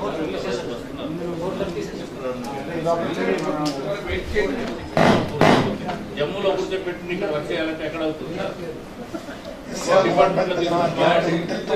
विचारितूर्णं स्तम्भे मतारः तमनन्यलभ्यं लक्ष्मीनृसिंहं शरणं प्रपद्ये। नमः सर्वेभ्यः गुरुभ्यः। अद्य द्विसप्ताहात्मिकायां कार्यशालायां द्वितीयदिवसस्य तृतीयसत्रः समाप्तः अस्ति। सत्रस्य शीर्षकं तु प्रस्तावः शोधप्रस्तावस्य विषये आसीत्। अस्माकं कुशलवक्तारः श्री KVSN मूर्तिवर्याः बहु सम्यक् छात्राणां कृते बोधितवन्तः। तेषां कृते हार्दं धन्यवादान् प्रकटयामि। अत्र उपस्थितवद्भ्यः गुरुजनेभ्यः अस्याः कार्यशालायाः निदेशकवर्याः प्रोफेसर श्री वेंकटराव महोदयेभ्यः अत्यन्तं धन्यवादान् प्रकटयामि। कार्यशालायाः संयोजकवर्येभ्यः प्रोफेसर श्री आर चंद्रशेखर महोदयेभ्यः अनन्त धन्यवादान् समर्पयामि। संकाय प्रमुखाभ्यः लता महाभागाभ्यः अपि अत्यन्तं धन्यवादान् प्रकटयिष्यामि। अग्रे अत्र उपस्थितेभ्यः सर्वाभ्यः प्राचार्यवर्येभ्यः शोधछात्रेभ्यः च हार्दं धन्यवादान् समर्पयामि। सर्वेभ्यो नमो नमः। नमो नमः सर्वेभ्यो। अद्य साप्ताहिकायां कार्यशालायां द्वितीयदिनस्य चतुर्थसत्रे वयं स्मः। अस्मिन् सत्रे अस्मान् उद्बोधयितुं श्री प्रोफेसर् नीला तिवारी महोदयाः आगताः सन्ति। तान् अहम् अनुरुन्धे अत्र आगत्य छात्रान् उद्बोधयन्तु इति। धन्यवादः। प्रधानविषये पठितमासीत्। इदानीं पुनः ततोपि किञ्चित् अग्रे गच्छामः। पुनः स्मरणं कृत्वा अहं भावयामि यत् प्रातःकालस्य विषयः स्पष्टः आसीत्। सर्वेषां तत्सम्बन्धितं किमपि कार्यं दीयते चेत् कर्तुं शक्यते। इदानीं कर्तुं शक्यते। अधिकं कार्यं न, किञ्चित् अतीव लघु, एकनिमेषात्मकं निमेषद्वयात्मकं वा किमपि चिन्तयामः चेत् शक्यते। अस्तु, भवतां सहमतिः अस्ति। तर्हि अस्माभिः नृजातीय अनुसन्धानस्य विषयः शीर्षकः, इदानीम् अत्र एकः शीर्षकः लिखितः आसीत्, भवन्तः दृष्टवन्तः। तथैव नृजातीय अनुसन्धानस्य एकं शीर्षकं, कल्पितं शीर्षकं, वास्तविकं स्यात् न वा, एकं स्वकल्पनानुसारं लेखितुं शक्यते वा? इदानीं तु भवन्तः कोर्स् वर्क् कृतवन्तः किल? तर्हि एकं शीर्षकं तादृशं लेखनीयं यत्र नृजातीय अनुसन्धानविधेः प्रयोगः स्यात्। 5 निमेषाः दीयन्ते। शुद्धम् अशुद्धं तथा चिन्ता न करणीया, केवलं तस्य लेखनम्।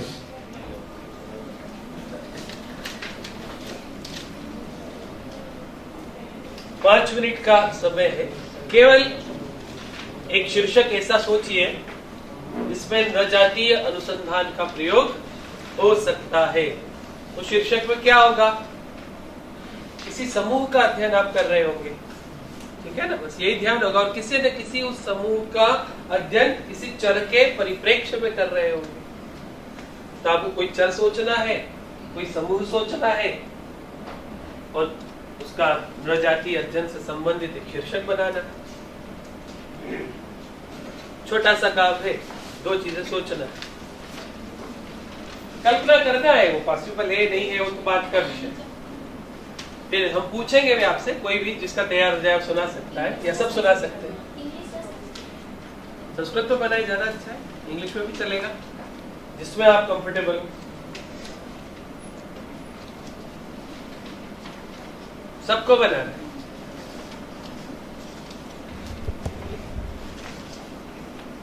तो इस बार आप हाथ खड़ा करेंगे तो ही मैं पूछूंगा, ऐसा नहीं है। मैं भी किसी को खड़ा करके पूछ सकता हूँ कि आपका सुनाइए।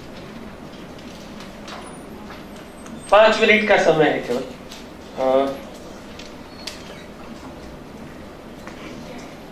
ठीक है।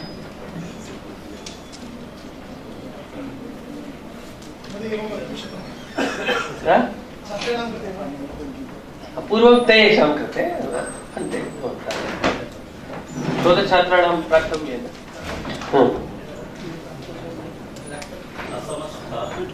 असमस्थ बड़ो जातीनां बोडो जातीनां भाषा संस्कृतेः अध्ययनं। नृजातीय अनुसन्धानं कथमिति तत्र भाषा आसीत्, संस्कृति शब्दः योजितः एतदर्थम्। अच्छा, अत्र मया डिज़ैन् त्रयम् उक्तम् आसीत्। किं प्रयोगः स्यात् अत्र? तेषां वैशिष्ट्यमस्ति, भाषायाः वैशिष्ट्यं किमस्ति तत् ज्ञानं। पुनः संस्कृतेः लघुसमूहः अस्ति, अत्यधिकविशालसमूहः अस्ति, अतः तेषां ज्ञानकरणं, पार्टिसिपेट्। अत्र भवतः उद्देश्यं किम् अस्ति? संस्कृतेः तस्य थीम् इत्यस्य विवेचना भवतः उद्देश्यम् अस्ति, केस् स्टडी भवतः उद्देश्यम् अस्ति, वा सामाजिक परिवर्तनं भवतः उद्देश्यम् अस्ति? अस्माभिः त्रिधा चिन्तनं कृतम् आसीत्। सांस्कृतिक थीम् इत्यस्य विवेचना रियलिस्ट् इति सामाजिक परिवर्तनं पूर्वे कथम् आसीत् इदानीं कथम् अस्ति। भाषा संस्कृतेः अध्ययनम् इत्येव उक्तम्। डिस्क्रिप्टिव् नृजातीय इतोपि चिन्तयतु। पृष्ठे सिद्धं वा? हा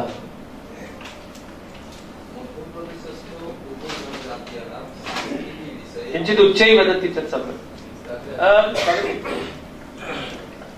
मध्यप्रदेशस्थ उपजनजातीयानां संस्कृतिविषये विमर्शनात्मक उपजनजातीयानां किमपि विशिष्टं स्वीकरोतु न।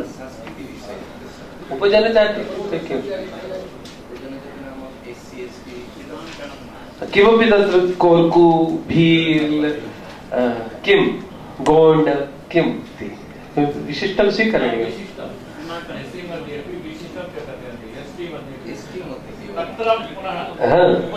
उपजाति एवं बहु बृहत् भवति, बहुनां उपजातीनां समावेशः अत्र।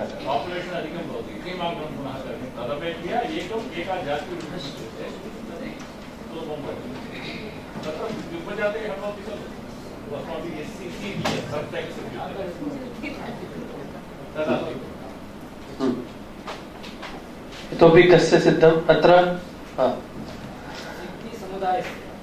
सिन्धी सिद्धि कर्णाटके समुदायस्य माध्यमिकछात्राणां सामाजिकसमायोजने पारिवारिकसंस्कृतेः प्रभावः। एतत् प्रयोगात्मक अध्ययनं,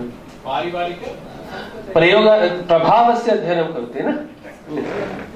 प्रभाव इत्युक्ते किम्? इन्फ्लुयेन्स्, इम्पेक्ट् वा इफेक्ट् किम्? त्रयमपि भिन्नम्। इन्फ्लुयेन्स् इति भिन्नं, इम्पेक्ट् इति भिन्नम्, एवञ्च इफेक्ट् इति भिन्नम्। नरजातीय इत्यस्य विषयः नास्ति, पुनः चिन्तयतु।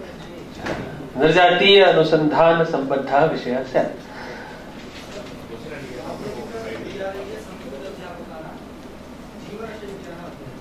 पुनरेकवारम्।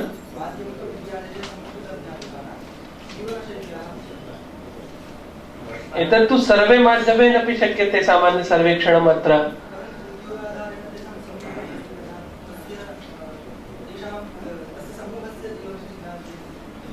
अस्माकम् अहं पूर्वमेव उक्तवान्, उद्देश्यत्रयं कल्चरल थीम, केस् एवञ्च तृतीयं किम् उक्तमासीत्? सामाजिक परिवर्तन। गतिविधीनां स्यात्, किन्तु उद्देश्यम् एतदेव। अध्ययनस्य गतिविधेः अध्ययनं भवति, किन्तु गतिविधेः अध्ययनं किमर्थम्? सामाजिक परिवर्तनाय वा, कल्चरल थीम इत्यस्य विकासाय वा, इत्यस्य विवेचनाय वा, अथवा तत् केस् स्टडी निमित्तं वा किम्? त्रयमपि अत्र न अन्तर्भवति चेत् एतत् भिन्नः। एतत् क्वान्टिटेटिव् अपि भवितुम् अर्हति।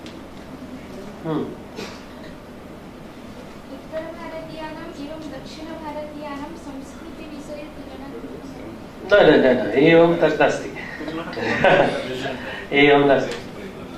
वेस्ट बंगाल की सावताल समुदाय के भीतर पारंपरिक सांस्कृतिक प्रथाओं पर डिजिटल प्रौद्योगिकी प्रभाव हो सकता है। प्रभाव अभी क्या चल रहा है, क्योंकि वो लोग पुराने हैं, अभी उनके ऊपर क्या इफेक्ट पड़ेगा उनके ऊपर, ये तो देखा जा नहीं सकता। क्या विषय है? वेस्ट बंगाल की सावताल समुदाय के भीतर पारंपरिक सांस्कृतिक प्रथाओं पर डिजिटल प्रौद्योगिकी प्रभाव। इसको ऐसा कर सकते हैं, प्रभाव शब्द कर डाले तो क्या बुरा है? प्रभाव के बजाय डिजिटल कारणों से हो रहे परिवर्तनों का अध्ययन, क्योंकि प्रभाव मैंने पहले कहा कि प्रभाव शब्द प्रायः एक्सपेरिमेंटल रिसर्च में सर्वे के लिए परिवर्तन ले सकता है। हाँ, आपको तो परिवर्तन का अध्ययन करना, उनके बीच में रह करके ऑब्जर्वेशन करना है, या इंटरव्यू करना है, या सर्वे करना है, जो भी हमने टेक्निक देखी। प्रभाव शब्द के बजाय हो रहे परिवर्तनों का जायमानानां परिवर्तनानाम् अध्ययनं भवितुम् अर्हति। नरजातीयम् अध्ययनं तस्यापि योग्यं शक्यते। अर्थं तु सम्यक् अस्ति। उत्कलराज्यस्य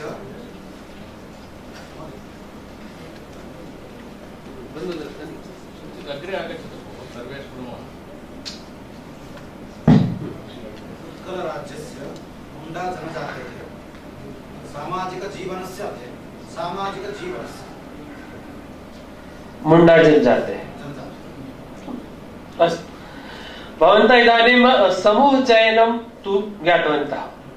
विषयनिर्माणं तु शीर्षकनिर्माणं तु इतोपि तत्र बहु किमपि भवति, तत्तु किन्तु न जाति अनुसन्धानम् इत्युक्ते कस्यचित् समूहविशेषस्य अध्ययनं करणीयम् इति तु भवतां स्पष्टमस्ति। शोभनम्, इदानीं न पृच्छामि, अन्यैरपि चिन्तितं स्यात्, किन्तु विषयनिर्माणे तस्य सम्पूर्णपरिकल्पना संरचना विषयस्य शीर्षकस्य कीदृशी स्यात्, तत्र बहवः अंशाः, तत्र सीमाङ्कनमपि दृश्यते, तत्र जनसङ्ख्या अपि स्पष्टा भवति, तत्र किमुच्यते चराणामपि संकल्पना, अध्ययनस्य विधिः अपि स्पष्टता भवति। केवलम् अध्ययनमिति लिखामश्चेत् तद् स्पष्टं नास्ति कीदृशम् अध्ययनं, चेत् स्पष्टं करणीयं नृजातीयम् अध्ययनम् अथवा प्रयोगात्मकम् अध्ययनं, सर्वेक्षणात्मकम् अध्ययनम्। अत्र मत विभिन्नं भवितुमर्हति, कश्चन अन्यः वदेत् यत् नावश्यकं, किन्तु प्रायः अत्रैव जनसङ्ख्या एवं च अध्ययनस्य प्रकारः शीर्षके एव आगच्छति इति चेत् इतोपि स्पष्टतया शीर्षकस्य निर्माणं भवति। अस्तु, इतोपि कश्चन किमपि वक्तुम् इच्छति वा?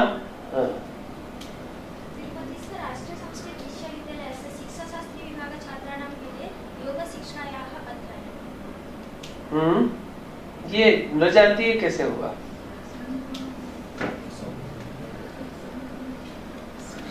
क्या हमने कहा था कि संस्कृति साझा कर रहे हो, बहुत समय तक साथ हो, और कुछ न कुछ संस्कृति इस बीच में एक जैसी डेवलप भी हुई हो, है ना? जो समूह है, समूह हमने दो टाइप की बात किए थे, एक तो जो बाय बर्थ और दूसरा लंबे समय से साथ में है और साथ में होना पर्याप्त नहीं है।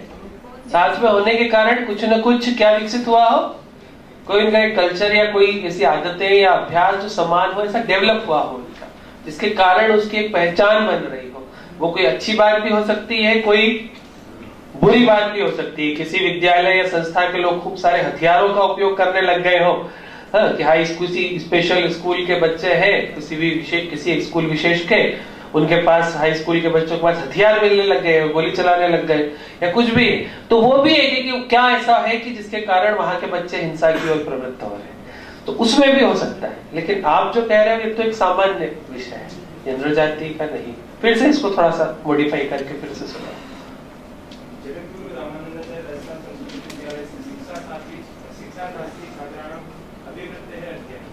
नहीं नहीं, नृजातीयम् अध्ययनम्।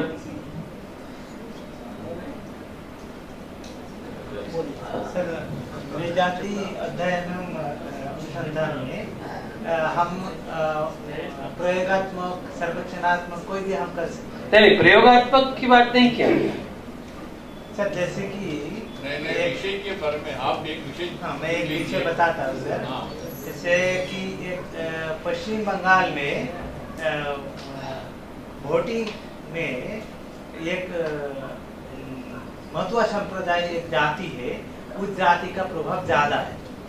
तो ये प्रभावात्मक अध्ययन करेंगे तो इंद्रिय जाति है कि एक जाति है, उनको प्रभाव हम देखेंगे तो ये प्रभावात्मक हो रहा है। इसीलिए किसी जाति का प्रभाव किस चीज पर है, किस पर प्रभाव ज्यादा है? वोटाधिकार में लोगों की संख्या ज्यादा है, तो इसलिए उसके आधार पर वहां पर जनप्रतिनिधि चुना जाता है। हाँ, एक्चुअली सर उन संप्रदाय के बारे में ज्यादा नहीं जानते लोग, इसीलिए अगर पश्चिम बंगाल में है लेकिन सर्व भारतीय में अगर होगा तो जानकारी नहीं है उनके बारे में। इसीलिए अगर भारतीय में जानकारी देना है तो उन लोगों को बारे में बताना। पर इसमें रिसर्च क्या है? आपने बता दिया उनकी संख्या ज्यादा है इसलिए वोट ज्यादा है, जाति के आधार पर वोट दे रहे हैं, तो इसमें रिसर्च क्या करना है? सर ये तो पश्चिम बंगाल का बताया, अगर भारत में अगर होगा तो ये हमारे ये जो मथुआ संप्रदाय जो है, इन लोगों को जो स्थिति है, इन लोगों की स्थिति के बारे में हम जानकारी, हाँ, स्थिति का अध्ययन करना चाहते हो तो होगा, लेकिन उसका प्रभाव मतदान पर पड़ रहा है तो नहीं होगा। जो है वो सामाजिक स्थिति का अध्ययन कर रहे हैं। हाँ, ब्राह्मणों की वर्तमान स्थिति के ऊपर डिस्क्रिप्टिव आपने खुद ही कह दिया, आपने खुद ही कहा ना डिस्क्रिप्टिव रिसर्च।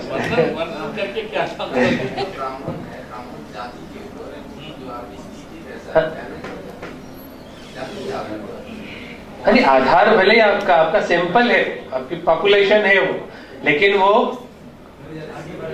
स्टडी का टाइप एथनोग्राफिक नहीं है, स्टडी का टाइप तो आपका डिस्क्रिप्टिव है ना। आप सैंपल तो वो ले रहे हैं, पॉपुलेशन वो ले रहे हैं, लेकिन टाइप ऑफ स्टडी में आप भटक रहे हैं। टाइप ऑफ स्टडी आप क्या रखिए, सीधा सीधा बोलिए नर जातीय मध्य, तो ठीक है।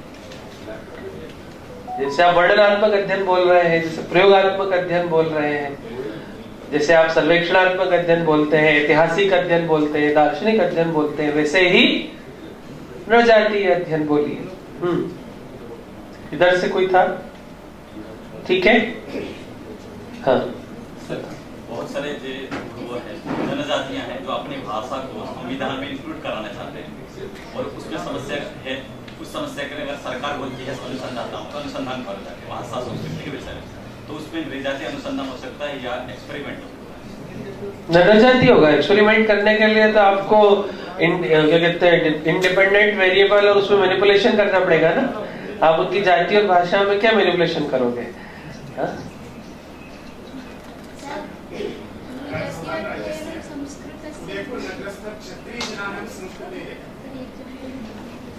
नृजातीय अध्ययन अभी बोला मैंने, शब्द जोड़ो।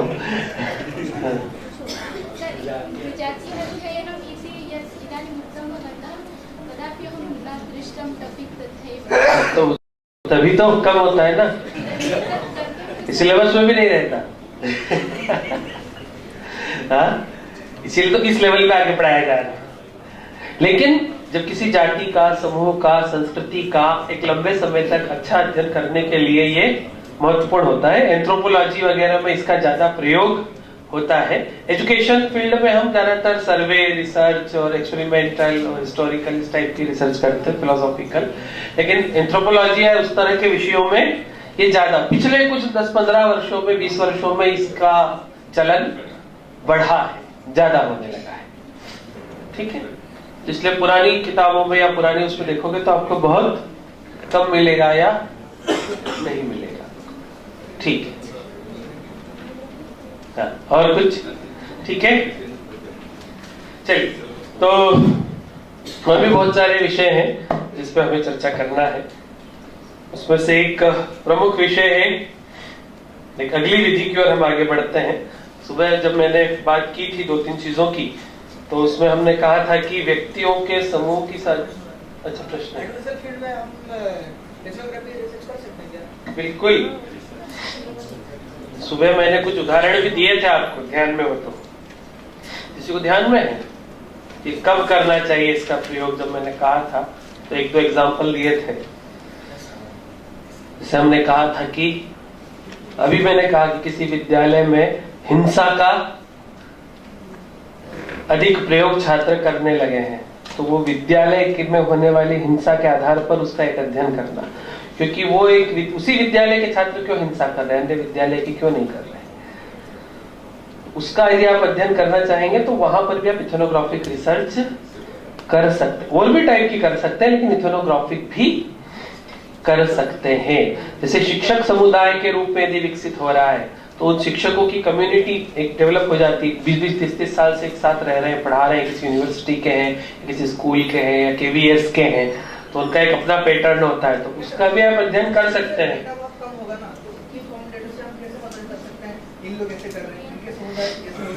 नहीं, डेटा कम ज्यादा डिपेंड करता है कि आपकी पॉपुलेशन कितनी है। छोटी सी डेटा लेकर पूरा जाति के ऊपर आरोप नहीं लगा सकते हैं ना। नहीं, तो ये आपसे किसने कहा कि डेटा छोटा लेना है या बड़ा लेना है? नहीं, क्योंकि एक स्कूल में तो ही मिलेगा ना। तो यदि ठीक है, हाँ, और पूरा प्रश्न कर लीजिए, फिर मैं इकट्ठा उत्तर देता हूँ। हो गया? ठीक। हाँ, तो एक स्कूल में यदि कोई प्रॉब्लम है तो आपकी जनसंख्या क्या हुई? स्कूल के सारे बच्चे। हाँ, वो स्कूल ही हुआ ना, स्कूल के अंदर जितने बच्चे वही हुआ ना, तो फिर आपका डेटा तो उसी स्कूल का होगा और आपकी फाइंडिंग्स भी केवल उसी स्कूल के लिए होगी। तो उसमें छोटे बड़े का प्रश्न कहाँ से आता है? आपको ये कौन कह रहा है कि किसी हिंसा युक्त विद्यालय का अध्ययन करने के बाद उससे प्राप्त फाइंडिंग्स का जनरलाइजेशन आप अन्य स्कूल पर भी करो? ऐसा नहीं कहा। उसका जनरलाइजेशन उसी पर होगा। क्लियर? और कोई जिज्ञासा पूछ सकते हैं, हम आगे बढ़ते हैं।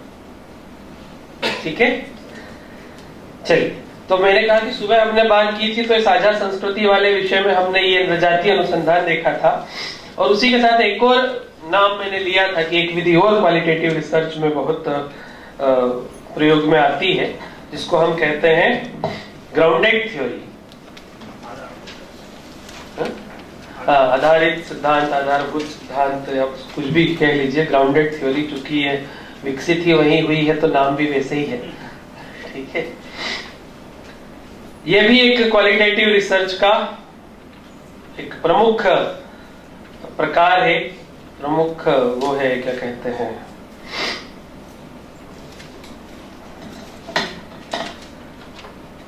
इसका प्रयोग हम कब करते हैं? जब हमें सिद्धांत का विकास करना हो, लोगों के अनुभव के आधार पर, लोगों के उसके आधार पर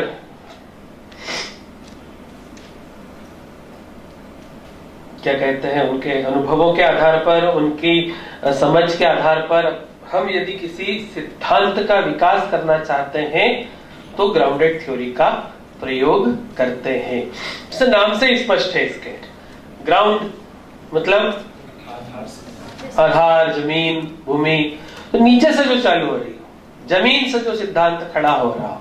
प्रायः सिद्धांत रिसर्च में क्या होता है, हम निगमनात्मक तर्क का प्रयोग करते हैं। ठीक है, ये थ्योरी है, इस थ्योरी के आधार पर ऐसा होना चाहिए, ये हो रहा है या नहीं हो रहा है, ये थ्योरी लागू हुई या ये थ्योरी लागू नहीं हुई, ऐसा होता है। यहाँ क्या है, या नीचे से आपने चालू किया और जैसे जैसे जैसे जैसे आपको चीजें मिलती जा रही हैं, आपको डेटा मिलता जा रहा है, अवधारणाएं आपकी बनती जा रही हैं, आप किसी सिद्धांत के निर्माण तक पहुंच जाते हैं। तो यहाँ आगमनात्मक तर्क का प्रयोग होगा, यहाँ निगमनात्मक तर्क का प्रयोग नहीं होगा। आगमन में क्या, जानते ही सब लोग, हम लोग शिक्षा शास्त्र के हैं, आगमन निगमन पढ़ा हुआ है खूब। तो आगमन में क्या होता है,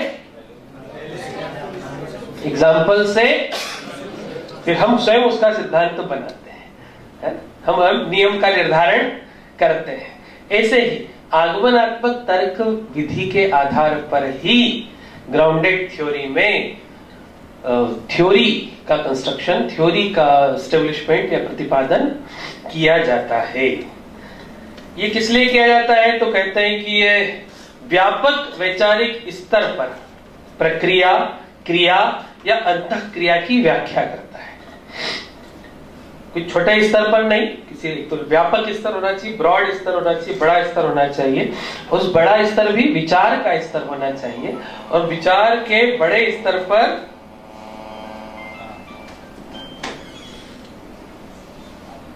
एक सेकंड,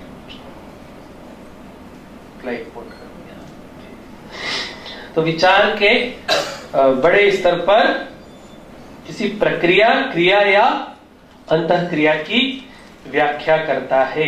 वो प्रक्रिया, क्रिया या अंतःक्रिया किससे संबंधित होना चाहिए, वास्तविक विषय पर आधारित होनी चाहिए।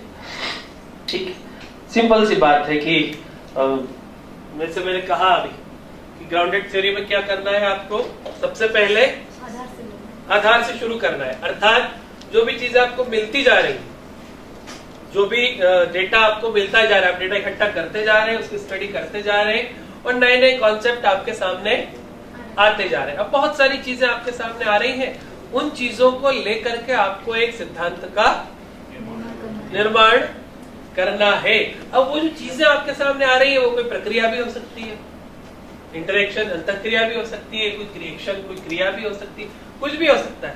लेकिन उन क्रिया, प्रक्रिया, अंतःक्रियाओं के पीछे कोई न कोई वैचारिक कारण होता है, कोई न कोई कॉन्सेप्ट काम कर रहा होता है, जिसके कारण वो क्रियाएं, प्रक्रियाएं, अंतःक्रियाएं प्रत्यक्ष होती है।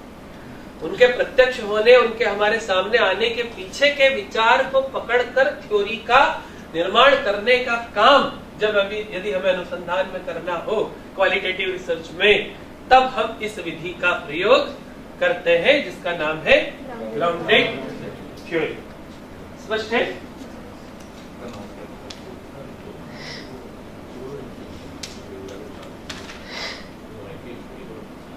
ठीक।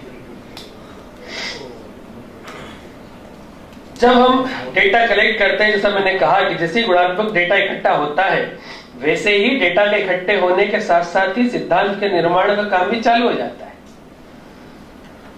और जैसे जैसे हम प्राप्त डेटा की समीक्षा करते जाते हैं, समीक्षा के साथ साथ ही जो कॉन्सेप्ट है वो क्लियर होने लगते हैं।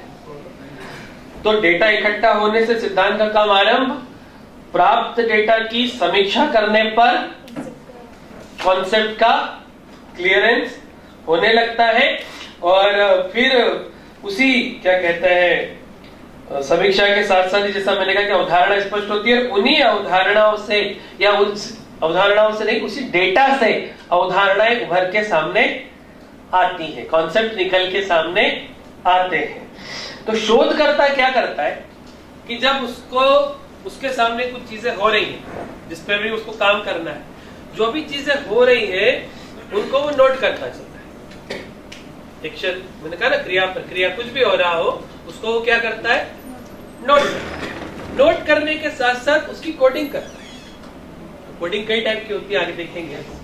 कोडिंग करता है, मान लीजिए कोई भी उसको एक कूट दे देता है, कुछ नाम दे देता है, कोड दे देता है। कोड आप कुछ भी अपने हिसाब से भी बना सकते हो, एबीसीडी या कुछ भी आपने अपना कोई भी कोडिंग डेवलप किया, आपने कोडिंग कर ली, ओपन कोडिंग हो, एक्सेल कोडिंग हो, या कई टाइप की कोडिंग होती है, किसी दूसरे टाइप की कोडिंग हो, आपने एक कोड दे दी, उस कोड को आप देते चल रहे हैं, डेटा इकट्ठा करते चल रहे हैं।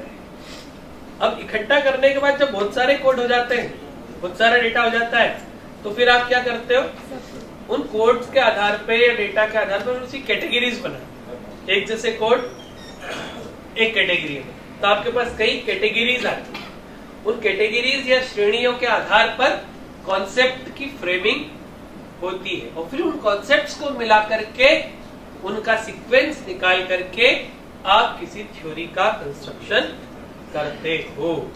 ये सुनने में तो सरल लग रहा है, बहुत ही सरल लग रहा है, लेकिन करने में ये बहुत ही कठिन प्रक्रिया है।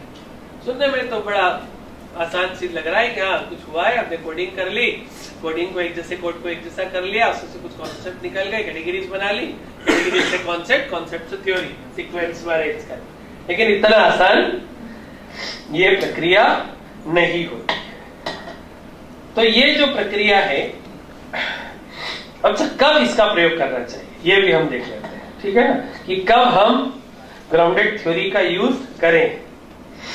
तो जब हमें किसी प्रक्रिया के व्यापक सिद्धांत या स्पष्टीकरण की आवश्यकता हो, जब हमें किसी प्रक्रिया के पीछे कौन सा सिद्धांत काम कर रहा है उसको जानने की जरूरत हो, कि ये काम तो हो रहा है लेकिन इसके पीछे क्या काम कर रहा है, कौन सी थ्योरी के कारण, किस चीज के कारण ये घटना घट रही है, समझ में नहीं आ रहा है। अब उसको जानने की यदि कोशिश करेंगे तो फिर हमें इस टाइप की रिसर्च करना पड़ेगी। या जब जितनी भी प्रेजेंट थ्योरीज है, विद्यमान सिद्धांत हैं, वो आपकी प्रॉब्लम से रिलेट नहीं हो पा रहे, आपने जो भी प्रॉब्लम आइडेंटिफाई की है उस आइडेंटिफाई की हुई प्रॉब्लम से विद्यमान कोई भी सिद्धांत कनेक्ट ही नहीं हो रहा, फिर आपको लगेगा अरे इसमें कोई भी सिद्धांत काम नहीं कर रहा है, तो कोई नई चीज है क्या, तो इसके लिए हमें ही सिद्धांत बनाना पड़ेगा। तब आपको ग्राउंडेड थ्योरी का प्रयोग करना पड़ेगा। जैसे एक एग्जांपल लेते हैं, छात्रों की बात करें, एजुकेशन की बात करें, कोई ऐसी प्रॉब्लम जो नजर तो आती है लेकिन उसके लिए कोई बहुत ज्यादा काम नहीं है, जैसे अवधान विकार है ना, अटेंशन डिसऑर्डर। ऐसा नहीं कि इस पर स्टडी नहीं हुई होगी, हुई है लेकिन बहुत स्वल्प कम मात्रा में हुई होगी अटेंशन डिसऑर्डर पे। अब अटेंशन डिसऑर्डर क्या है कि कोई कह रहा है आपका अटेंशन उस पर थोड़ी देर सुनते हैं लेकिन फिर ध्यान भटक जाता है ना, कुछ और चीज में लग जाता है या मोबाइल में लग जाता है या कहीं और किसी घर की में किसी परिस्थितियों में चला जाता है, सबके साथ होता है ना। तो एकाग्रता पे तो बहुत काम हुआ है, तो इस अटेंशन डिसऑर्डर पर काम कम हुआ हो मान लो, तो आपके पास कोई इस तरह की प्रॉब्लम आई कि यार मेरे यहाँ तो बहुत ज्यादा अटेंशन डिसऑर्डर की प्रॉब्लम है, तो कैसे इस पर काम करें, तो यहां पर आप किसी थ्योरी को डेवलप करने के लिए ये इस विधि का प्रयोग कर सकते हैं, ग्राउंडेड थ्योरी विधि का प्रयोग कर सकते हैं। या आप किसी प्रक्रिया का अध्ययन करना चाहते हो तब भी इसका प्रयोग कर सकते हैं। जैसे प्रक्रिया का अध्ययन कैसे, कि कैसे किसी छात्र को शिक्षक बनाया जाता है, प्रोसेस है। अब इसके लिए कोई वो है क्या थ्योरी, या कैसे किसी को शिक्षक की बजाय कुछ भी राइटर बनाया जाता है, कैसे व्यक्ति को राइटर बनाया जाता है, या कैसे किसी को नेता बनाया जाता है, कुछ भी आप एक प्रोसेस होगी कि किसी को कैसे किसी प्रक्रिया के द्वारा कुछ बना देना। तो इस प्रोसेस की स्टडी करना, तो कुछ चीजों पे तो आपको थ्योरीज मिलेंगी, कुछ चीजों पर आपको नहीं मिलेंगी, तो वहां पर आपको उस तरह के बहुत सारे केसेस की स्टडी करके अपनी एक थ्योरी डेवलप करना होगी। तो इस तरह की यदि आप कोई प्रॉब्लम आइडेंटिफाई करते हैं तो वहां भी आपको ग्राउंडेड थ्योरी का प्रयोग करना होगा। बात समझ में आई? इतनी सी बात अभी मैंने कही, हम इस पे जितनी बात करेंगे उसको करते हुए थोड़ा सा आगे चलेंगे ताकि एकदम से फिर वो ना हो। तो मैंने अभी क्या कहा, तो 3 बातें कही। कब इसका यूज करना है?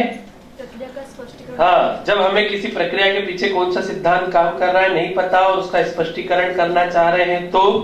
दूसरा, जब विद्यमान सिद्धांत आपकी समस्या को समझा पाने में असमर्थ है। तीसरा, जब किसी प्रक्रिया का हम अध्ययन करना चाहते हैं, जैसे कैसे किसी को क्या बनाया जा सकता है। ऐसी कई ऐसी सिचुएशंस है जिनमें हम इस ग्राउंडेड थ्योरी का प्रयोग कर सकते हैं। अब इन तीनों प्रक्रियाओं से रिलेटेड कोई भी एक वो बोल सकते हैं, कोई भी 1-2 लोग, जो मैंने 3 सिचुएशंस दी जिसमें इसका प्रयोग किया जाता है, इससे रिलेटेड कोई एजुकेशनल प्रॉब्लम बोल सकते हैं? टॉपिक नहीं कह रहा हूं, प्रॉब्लम बता सकते हैं, सोच सकते हैं। थोड़ा सा सोचिए, जोर डालिए, जिसमें ग्राउंडेड थ्योरी का यूज हो सके। 3 सिचुएशंस है आपके सामने। किसी प्रक्रिया को समझना, स्पष्टीकरण उसके पीछे के सिद्धांत का, दूसरा विद्यमान सिद्धांत असमर्थ हो, या तीसरा किसी प्रक्रिया का अध्ययन करना। Effectiveness of ICT in BEd college, effectiveness, इस पे तो बहुत रिसर्चेस है। इसमें क्या हो रहा है, इन तीनों में से कौन सा घटित हो रहा है आपकी इस प्रॉब्लम पर? समस्या है कि क्या यूज हो रहा है। हाँ, नहीं, इफेक्टिवनेस की बात कर, प्रभावशीलता की बात कर रहे हैं। तो हमारा प्रश्न ये है कि 3 मैंने परिस्थितियां दी, 3 सिचुएशंस दी, है ना? तो ये तो इफेक्टिवनेस एक अलग चीज हो गई। 3 सिचुएशन ये है कि आप इसमें कौन सा सिद्धांत काम कर रहा है। तो आईसीटी इफेक्टिव है, ये तो ऑलरेडी एस्टेब्लिश्ड फैक्ट है, बहुत सारी रिसर्चेस इस पे हो चुकी हैं। यहाँ आपको ऐसा विषय, ऐसी प्रॉब्लम आइडेंटिफाई करना है जिसके पीछे की थ्योरी क्लियर नहीं है। पहचान निर्माण में सोशल मीडिया का भूमिका, किसके निर्माण में? पहचान, आइडेंटिटी, सोशल मीडिया की भूमिका, इस पे ग्राउंडेड थ्योरी की रिसर्च आप करना चाहेंगे। चलिए, सोच सकते हैं। और कुछ थोड़ा और डीप में जाके सोचिए, थोड़ा ऊपर ऊपर तो सोचना चालू किया है। कोई भी? इधर से नहीं आया, इधर से एक आया, एक इधर से। सर, एमएड छात्रों को नेट क्वालिफाई करने के पद्धति कैसे करना है? अच्छा, सारे एमएड वाले नेट हो जाए, जितने भी एमएड वाले 100%, है? जैसे एमएड वाले ही नेट करते हैं तो उसका मिनिमम क्वालिफिकेशन है, एजुकेशन में करना है तो एमए एजुकेशन या एमएड किया हो तभी वो एजुकेशन नेट करेगा। लेकिन 100% आपकी क्लास के स्टूडेंट कैसे नेट कर ले, कर सकते हो, बनाओ कोई थ्योरी, लेकिन डेटा कहां से लाओगे? ठीक, और 100% जोड़ना पड़ेगा। ठीक है, तो कुछ उस दिशा में सोचना चालू करिए कि ग्राउंडेड थ्योरी का प्रयोग कब किया जाता है। जैसे मैंने एक चीज बताई, उसमें किसी ने नहीं बोला कि किसको कैसे क्या बनाया जा सकता है। इसमें 50 विषय आप बोल सकते थे, 50 बोल सकते थे आप कि कैसे कोई सामान्य व्यक्ति सन्यासी बन जाता है। आप वही बोलने वाले थे तो बोला नहीं आपने। ठीक है, तो उनको देख के लगा मुझे कि कैसे कोई सामान्य व्यक्ति सन्यास की ओर अग्रसर हो जाता है, वैराग्य की ओर अग्रसर हो जाता है। हो सकता है। मैडम बोल रहे थे 5 दिन में संस्कृत कैसे, पहले दिन बोल रहे थे 5 दिन में कैसे कोई संस्कृत सीख ले बोलने का, ऐसे कुछ कोर्स है तो बोलिए। 10 दिन वाला तो है। उसको डबल करके 4 घंटा रोज करना पड़ेगा। हो जाएगा। और इस टाइप का कोई बोले, जैसा मैंने अभी बोला कैसे कोई सन्यासी हो सकता है, इस टाइप का कोई विषय। हाँ, ये व्यक्ति विशेष मतलब किसी एक आदमी के बारे में हम नहीं ले रहे। ये जब हम थ्योरी इस्टेब्लिश करेंगे तो वो सब पर लागू होगी। अध्ययन हम उन लोगों का करेंगे जो बने हैं, लेकिन उससे निकला हुआ निष्कर्ष बाकी पर भी जो बनने वाले हैं उन पर भी लागू हो सकता है। हाँ मेरा एक क्वेश्चन है। हाँ बिल्कुल पूछिए। ये जो पेड़ यहाँ पे लगा हुआ है, ये रेड कलर क्यों बनाया, कैसे बनाया गया? अच्छा, हाँ ये पेड़ जो है, ये जो पौधा है, इसको रेड कलर का पत्ता क्यों हुआ है? इसका उत्तर उस उत्तर में नहीं थे कि आपकी साड़ी आधी हरी आधी नीली क्यों। हाँ क्यों नहीं, आप एक वास्तविक प्रक्रिया पे चलिए। हम व्यक्ति की बात कर रहे हैं, है ना, ह्यूमन अध्ययन की बात कर रहे हैं, मानव के अध्ययन की बात कर रहे हैं, है ना। पेड़ पौधों के अध्ययन के लिए फिर आपको बॉटनी में जाना पड़ेगा ना, उसमें जाना पड़ेगा। आप एजुकेशन का टॉपिक लीजिए, ठीक है, ये एजुकेशन का टॉपिक है। फिर मन में आया, ठीक। हाँ बिल्कुल, बहुत अच्छा विषय बताया। अष्टावधानी या शतावधानी या सहस्त्रावधानी व्यक्ति कैसे बन जाते हैं लोग। हाँ अच्छा विषय, अरे इस पे ग्राउंडेड थ्योरी के आधार पर इस पर रिसर्च की जा सकती है। स्थित प्रक्रिया ढूंढना पड़ेंगे जो ढूंढ सके जिसका सैंपल। हाँ ठीक है, लेकिन हाँ इस तरह से विषय आप देखेंगे तो एजुकेशन में भी बहुत सारे विषय आपको मिलेंगे। अभी तक जितने आए उनमें ये सबसे अच्छा विषय था आपका। ठीक, तो जैसा मैंने कहा कि हम इसमें क्या करते हैं कि सबसे पहले डेटा कलेक्शन की प्रक्रिया आरंभ होती है। डेटा कलेक्शन की प्रक्रिया आरंभ होने के बाद हम उसको कोड करते हैं, अपने फील्ड नोट्स लेने लगे। आप जहां से भी, जैसे आपने कह दिया कि कैसे अष्टावधानी, इसी विषय को आगे बढ़ाते कैसे अष्टावधानी बनते हैं, तो आप क्या करोगे, पहले इस तरह के लोगों की को ढूंढोगे, ठीक है। अब वहां पर आपको जो सैंपलिंग करना है वो थ्योरेटिकल सैंपलिंग होगी। वहां आप कोई वो रैंडम सैंपलिंग या पर्पसिव सैंपलिंग या उस टाइप की सैंपलिंग नहीं होगी। अब थ्योरेटिकल सैंपलिंग की प्रोसेस होती है इसमें। अब थ्योरेटिकल सैंपलिंग क्या है वो थोड़ा सा समझिए।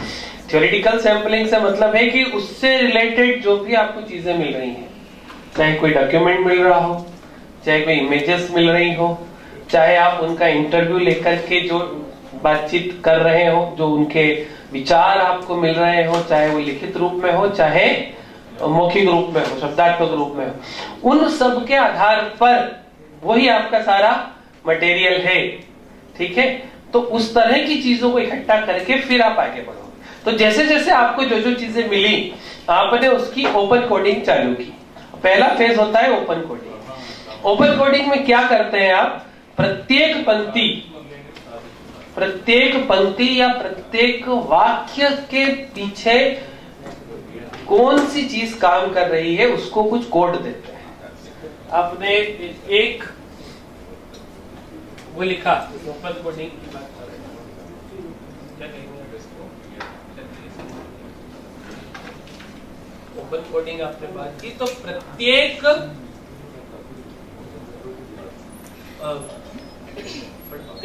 पंक्ति या वाक्य जो है उसको आपको क्या करना है, कोड करना है। मतलब इस वाक्य के अंदर किस तरह की बात कही गई है। जैसे आपने अष्टावधानी का कोई प्रकरण लिया, आपने कोई डेटा या उनसे बातचीत की, तो उन्होंने कहा कि शुरू से पढ़ने में अच्छा था, तो पढ़ाई की एक बात आ गई उस वाक्य में, पढ़ाई की एक बात आ गई, उसको आपने कोई कोड दे दिया, स्टडी रिलेटेड, ठीक है, आपने कोड दे दिया। तो आप जो अपने नोट्स बनाओगे डेटा के, उस नोट्स में हर वाक्य और हर पंक्ति के आगे कोई न कोई कोड दोगे। अब ये यहाँ इधर पूरा चला, और ये कोड कहाँ दोगे, मार्जिन में। तो यहाँ पर आपका मेटर चल रहा है, जो आप उसने बताया, जो भी आपको मिल रहा है, और यहाँ पर आपकी कोडिंग चल रही है। बहुत लेंथी प्रोसेस ओपन कोडिंग, तो लंबी प्रक्रिया है, थकाऊ प्रक्रिया है, उबाऊ प्रक्रिया है, लेकिन करना है। तो एक ओपन कोडिंग की एक प्रोसेस। इस प्रोसेस के बाद फिर क्या करते हैं, जब आपने ऐसा कर लिया, फिर क्या करेंगे आप, आपके पास बहुत सारे सैकड़ों हजारों कोड आपके पास आ जाते हैं, क्योंकि जितना ज्यादा डेटा उतने ज्यादा कोड। अब उन कोड को आपको क्या करना है,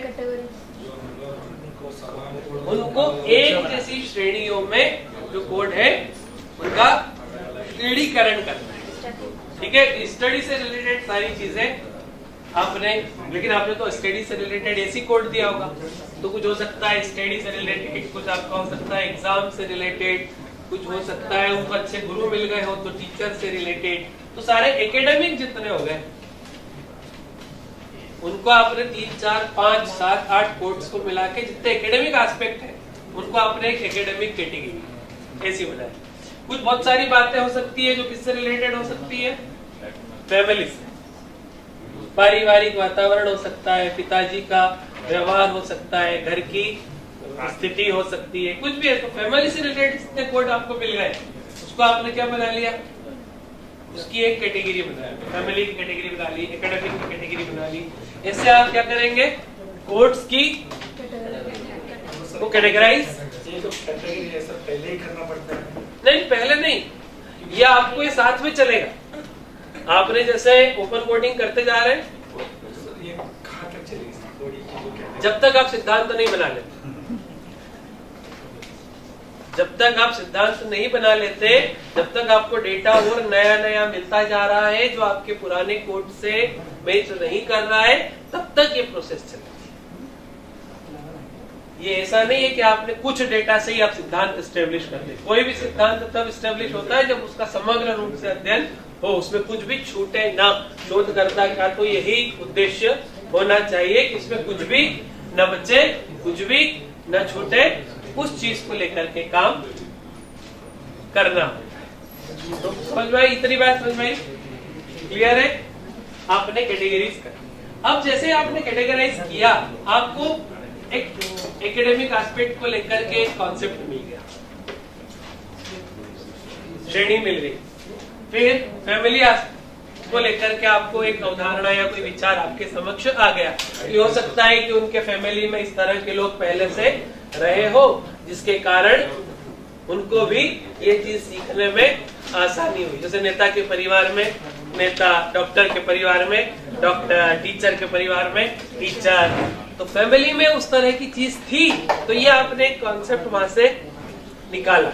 ऐसे ही एकेडमिक का कोई कॉन्सेप्ट शुरू से पढ़ने में अच्छा रहा हो, स्मरण शक्ति अच्छी थी, तो बहुत सारी चीजें, रिजल्ट हमेशा टॉप किया है या फर्स्ट क्लास पास हुआ है, इस तरह की आपने चीजों को निकाला। तो कि हाँ, अष्टावधानी वही होगा जिसका शुरू से मेमोरी और ये सारी चीजें, ये तो हम अंदाज से बोल रहे हैं। जब आप फील्ड में जाओगे, डेटा इकट्ठा करो, तो हो सकता है कुछ और डेटा है।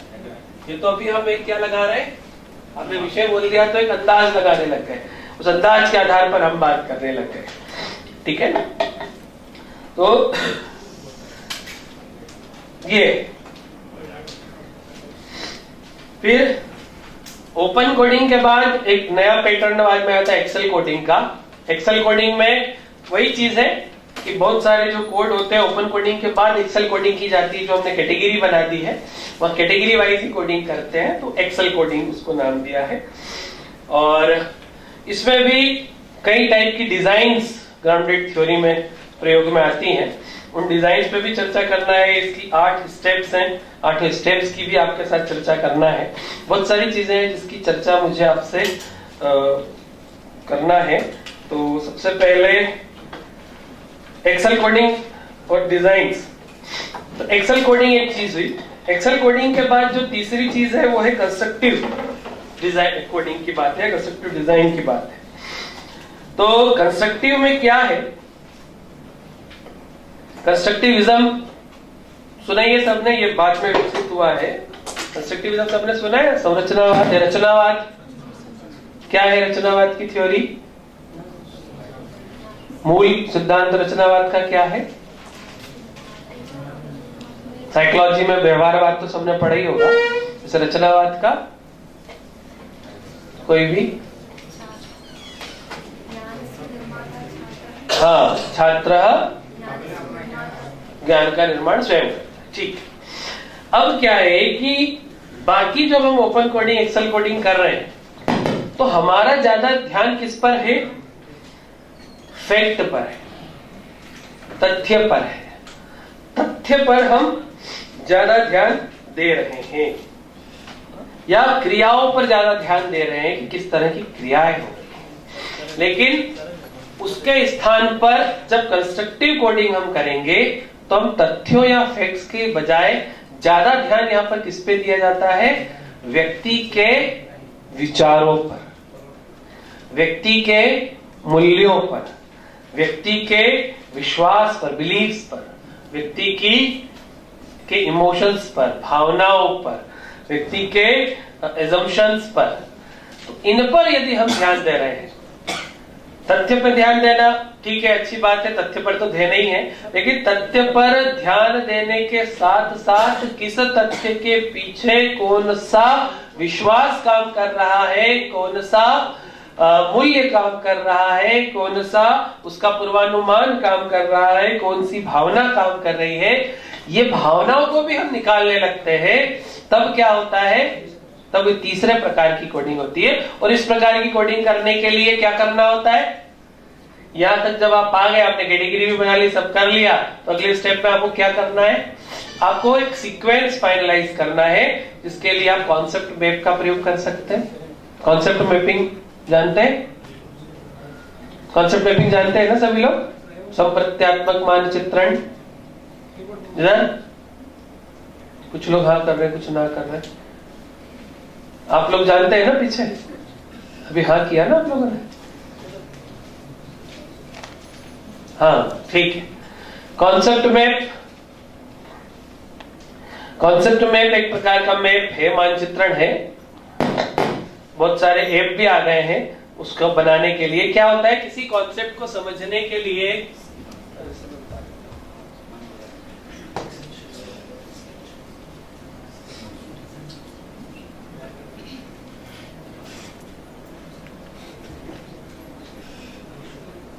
ज्यादातर हम किसी कॉन्सेप्ट को समझने के लिए क्या करते हैं, उसको पढ़ लेते हैं, याद कर लेते हैं, अर्थ समझ लेते हैं, हाँ, लेकिन उसका मैप, जैसे कोई भी एक आप कॉन्सेप्ट बोलिए जिसका आपको थोड़ा डिटेल पता हो, आप ही बोलिए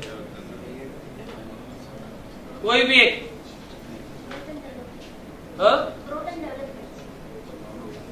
ग्रोथ या वृद्धि है ना, एक ले लीजिए, तुमने ले लिया वृद्धि है ना। अब आपने वृद्धि लिया, अब वृद्धि कितने प्रकार की, किस किस प्रकार की हो सकती है, मानसिक वृद्धि भी होती है, सही मानसिक ठीक है,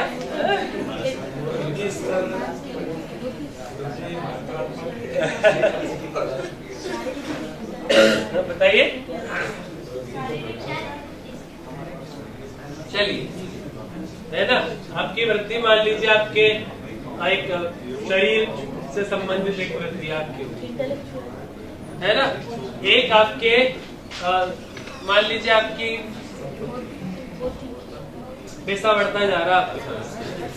हाँ? मान लीजिए आपके पास पद प्रतिष्ठा, समाज मतलब समाज में आपका वो बढ़ता जा रहा है। और क्या हो सकता है?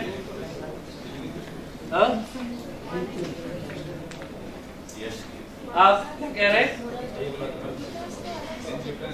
विकास होगा। विकास में नहीं जा रहे हैं, विकास की बात नहीं कर रहे हैं हम, केवल गति वहां है ना जहां उसको मापा जा सके। किस रूप में? मात्रात्मक रूप में। 2 किलो से 4 किलो का हो गया, हाँ वो रहती है ना। तो ये मान लीजिए, चलिए अब ये हमने ले लिया ये, ठीक है। अब इसके अंदर के कॉन्सेप्ट हो गए पद प्रतिष्ठा को लेकर के समाज में। हाँ? तो आपका एक तो कार्यस्थल पर हो सकता है, परिवार में भी हो सकता है, परिवार या अपने रिश्तेदारी में आपका कोई हो सकता है, आपको आपकी जाति समाज का मुखिया बना दिया हो, ठीक है। और कहाँ हो सकता है? एक पूरे समाज में आपका हो सकता है, चलिए, है ना। अब ये कार्यस्थल पर होगा तो कैसे होगा? इसके कई प्रकार हो सकते हैं, इसके कई प्रकार, मतलब किसी भी एक, इसे भी, इसका भी बहुत सारा बनेगा, इसका भी बहुत सारा बनेगा। उसके आगे से आगे से आगे तक आप जाते जाएंगे। जब तक जाते जाएंगे जब तक वो कॉन्सेप्ट पूरा नहीं हो जाता। तो मैंने ऐसे ही एक एग्जांपल दिया। तो ये है कॉन्सेप्ट मैपिंग। तो यहाँ कॉन्सेप्ट मैपिंग किसकी करना है, किसकी नहीं करना है? जो डेटा आपको मिला है ग्राउंडेड थ्योरी में, उस डेटा को आपको अरेंज करना है कि कौन सा कैटेगरी, कौन सा कॉन्सेप्ट किसके क्रम में कहाँ लगाना है। यहाँ लगाना है कि यहाँ लगाना है? सिद्धांत का विकास करना हो तो सिद्धांत का विकास करने के लिए करना है, किसी केस को सॉल्व करने के लिए नहीं। कॉन्सेप्ट मैप का प्रयोग तो आप कई जगह कर सकते हैं। तो ग्राउंडेड थ्योरी की बात कर रही हो तो ग्राउंडेड थ्योरी में तो केस स्टडी अलग विधि है, केस स्टडी हाँ वो अलग विधि है। कॉन्सेप्ट मैप का प्रयोग आप कर सकते हो कहीं भी। केस स्टडी केस हिस्ट्री तो हम करेक्ट करके उसमें करते हैं ग्राउंडेड थ्योरी में, ग्राउंडेड थ्योरी में अलग, ठीक है। तो कंस्ट्रक्टिव अप्रोच के साथ, तो कंस्ट्रक्टिव विधि है ये कॉन्सेप्ट मैपिंग। कंस्ट्रक्टिव अप्रोच तो जैसे आप लोगों ने बताई है कि व्यक्ति अपने ज्ञान की संरचना स्वयं करता है, और जो ज्ञान की संरचना करता है या जो भी उसका व्यवहार होता है उसके पीछे उसकी सामाजिक आर्थिक पृष्ठभूमि होती है, उसके विश्वास होते हैं, उसके मूल्य होते हैं, और उसकी बहुत सारी चीजें होती हैं जिसके आधार पर वो अपना जो भी उसका स्वरूप अभिव्यक्त होता है वो उसके पीछे काम करता है, ठीक है। तो उसी आधार पर ये कोडिंग का एक तरीका है। तो कितने हमने 3 तरीके देखे। एक ओपन कोडिंग जो हर लाइन हर पंक्ति पे हमें करना है। दूसरा हमने क्या तरीका देखा, एक्सेल कोडिंग, उसमें हम क्या कर रहे हैं कि कैटेगरीज वाइज हम अलग कोडिंग दे रहे हैं, उसको छोटा करते जा रहे हैं, बहुत सारे उनको मिला करके कोई कैटेगराइजेशन हमने कर दिया, श्रेणियों में बांट दिया, उससे कुछ अवधारणाएं निकल के सामने आने लगी। और एक उनके पीछे वहां तक अभी क्या थे, तथ्य थे, फैक्ट्स थे, कार्य थे। अब उन कार्यों के पीछे कौन सा मूल्य काम कर रहा है, कौन सा भावना काम कर रही है, कौन सा विश्वास काम कर रहा है, उन चीजों को समझने के लिए अब हम क्या कर रहे हैं, ये कंस्ट्रक्टिव जो तरीका है कोडिंग का, इसका हम प्रयोग कर रहे हैं। तो कई तरीके से कोडिंग करने के बाद निकल करके सामने कोई न कोई सिद्धांत तक हम पहुंचने की प्रक्रिया कर पाते हैं। तो सबसे पहले जब हम इसकी स्टेप की बात करेंगे तो सबसे पहले जो इसमें स्टेप होगी वो है कि शोध समस्या के अनुरूप इसकी डिजाइन का निर्माण, अभिकल्प का निर्माण। शोध समस्या के अनुरूप इसके अभिकल्प का निर्माण नहीं, निर्णय करना। कई प्रकार के अभिकल्प इस पर प्रयोग में कर सकते हैं। जैसे एक सिस्टमेटिक डिजाइन है, सिस्टमेटिक डिजाइन पहली है, जिसमें बस इसके बाद एक क्रमबद्ध रूप से उसको देखा जाता है। एक कंस्ट्रक्टिव डिजाइन है, जो अभी हमने बात की, कंस्ट्रक्टिव कोडिंग की बात की, तो वो कंस्ट्रक्टिव डिजाइन है जिसपे ज्यादा फोकस वैल्यूज, बिलीव्स इत्यादि चीजों पर होता है। और एक इमर्जिंग उदीयमान अभिकल्प, जो मिलता जाए उसी में से जो निकलता जाए उसको लेकर के काम करना, तो इमर्जिंग डिजाइन। जैसे 3 प्रकार की डिजाइन इसमें है। तो हमारी समस्या से संबंधित कौन सी डिजाइन हम इसमें प्रयोग में लाना चाहते हैं वो हम देख सकते हैं। दूसरा है कि उसके बाद अध्ययन प्रक्रिया का अभिज्ञान, कौन सी हमें प्रोसेस अपनाना है अध्ययन करने के लिए, उसका अभिज्ञान करना, ये इसका एक दूसरा स्टेप है। इसके अंदर हम देखेंगे तो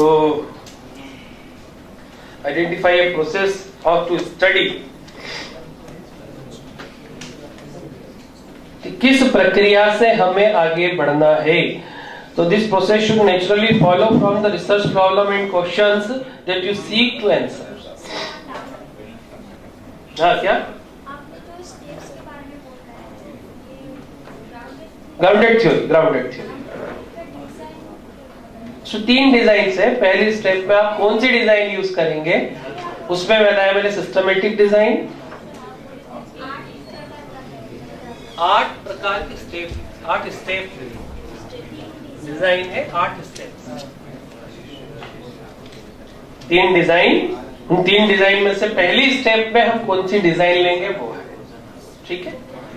दूसरा, स्टडी की प्रोसेस क्या होगी, किस प्रकार से हमें अध्ययन करना है। वो प्रोसेस भी डेटा पर डिपेंड करेगी। जैसे डेटा मिलता जाएगा, नेचुरल प्रोसेस, तो नेचुरल प्रोसेस में हमें कैसे आगे बढ़ना है, बहुत कुछ किस पर डिपेंड करता है, शोधकर्ता पर निर्भर करता है। शोधकर्ता को इसमें बहुत स्वतंत्रता है, जैसा उसके सामने परिस्थिति बनती जा रही है ऐसी प्रक्रिया से वो आगे बढ़ता जा रहा है अपना काम करते हुए।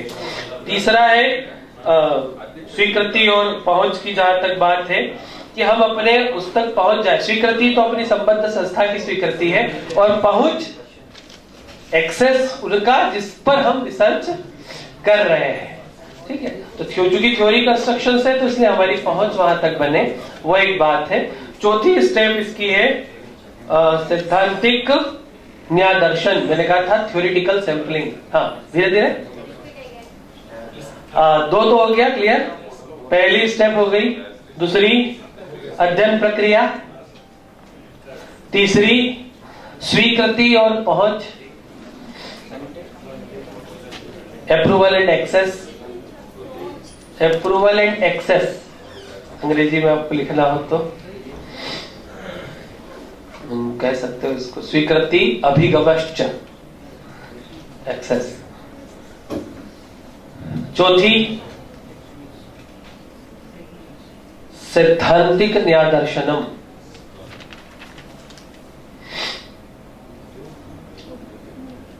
Theoretical sampling.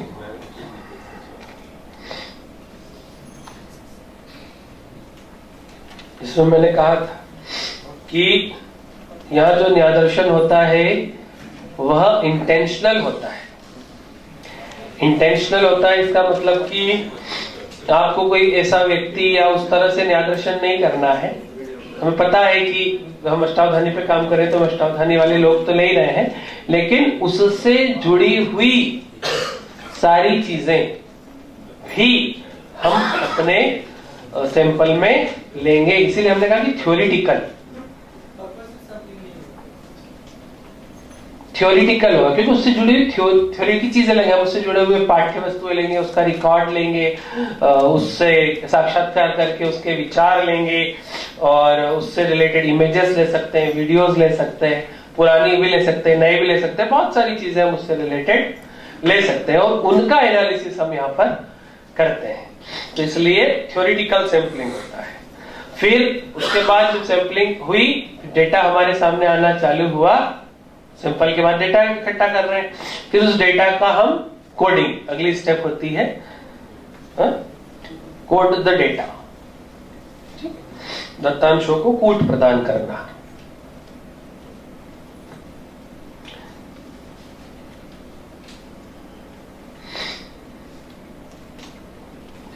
अब आपने कोडिंग दी, जैसे मैंने आपको बताई पूरी कोडिंग की प्रोसेस हमने की। उस प्रोसेस को करने के बाद अगली स्टेप होगी सिद्धांत का विकास। अब आप हर तरीके से कॉन्सेप्ट में जब आपने बना लिया है तो आप किसी न किसी थ्योरी पर पहुंच रहे हो, ठीक है। अब आपने सिद्धांत को डेवलप करने की प्रोसेस स्टार्ट कर दी है, डेवलप किया है, लेकिन आपने यही डेवलप कर लिया तो शोध खत्म नहीं हुआ। अगली स्टेप में आपको क्या करना है, वैलिडेट योर थ्योरी, अपनी थ्योरी को वैलिडेट करना है, उसकी वैधता का प्रतिपादन करना है सिद्धांत की। अगली स्टेप होगी सिद्धांत की वैधता का प्रतिपादन।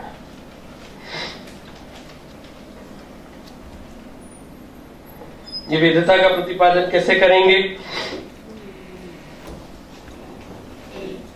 जब आपने जो सिद्धांत बनाया वो यदि उस तरह की सारी चीजों पर घटित हो रहा है, एक तो ये कि जितनी चीजें हैं उन सब पर वो फिट हो रहा है, आपके पास डेटा है तो वैलिडेट हुआ। उस तरह का यदि कोई और सिद्धांत है उस क्षेत्र के, उनसे वो मैच कर रहा है तो वैलिडेट हुआ।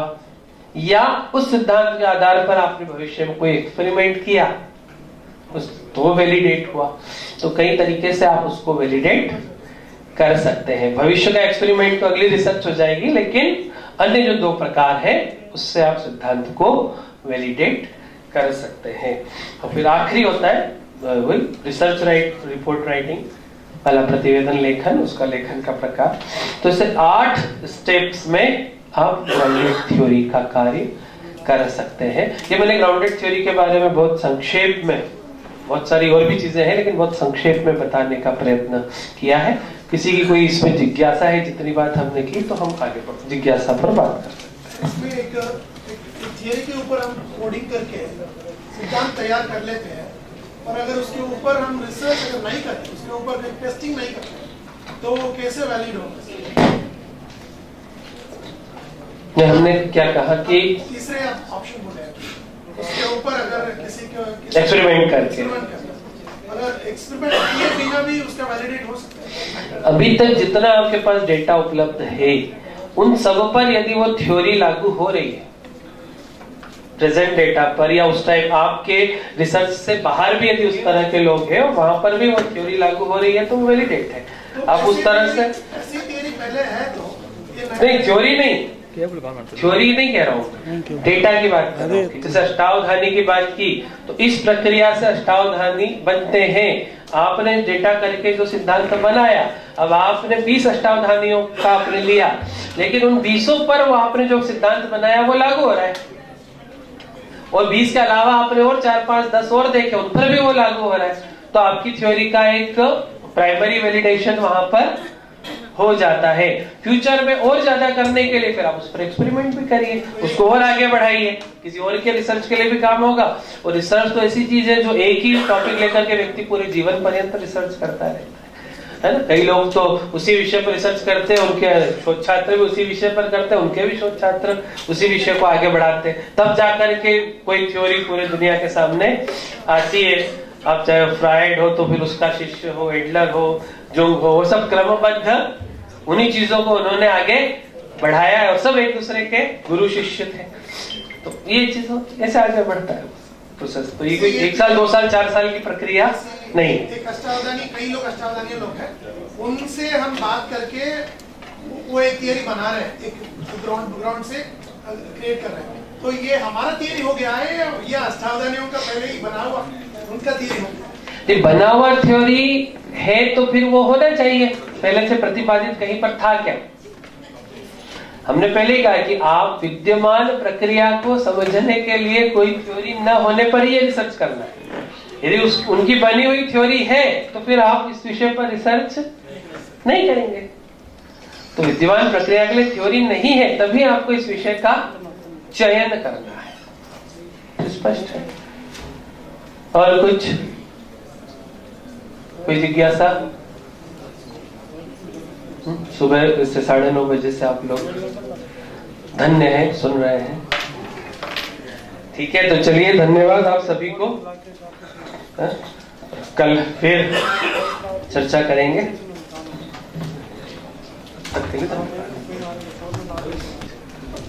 नमस्ते गुरुभ्यश्च शैक्षिक अनुसंधान विधि विषये प्रचाल्यमानायाः कार्यशालायाः द्वितीयदिनस्य चतुर्थसत्रे स्मः। अस्मिन् चतुर्थसत्रे आचार्याः नीलाब्धिवारी महोदयाः अस्मान् उद्दिश्य ध्वजात्यध्ययनं पुनः ग्रौण्डेड् थियरी तस्य सोपानानि कोडिंग इत्यादिषु विषयेषु अस्मान् सरलतया उद्बोधितवन्तः। तेभ्यः अस्माकं विश्वविद्यालयपक्षतः एवं विभागपक्षतः कार्यशालापक्षतश्च हार्दान् धन्यवादान् वितनोमि।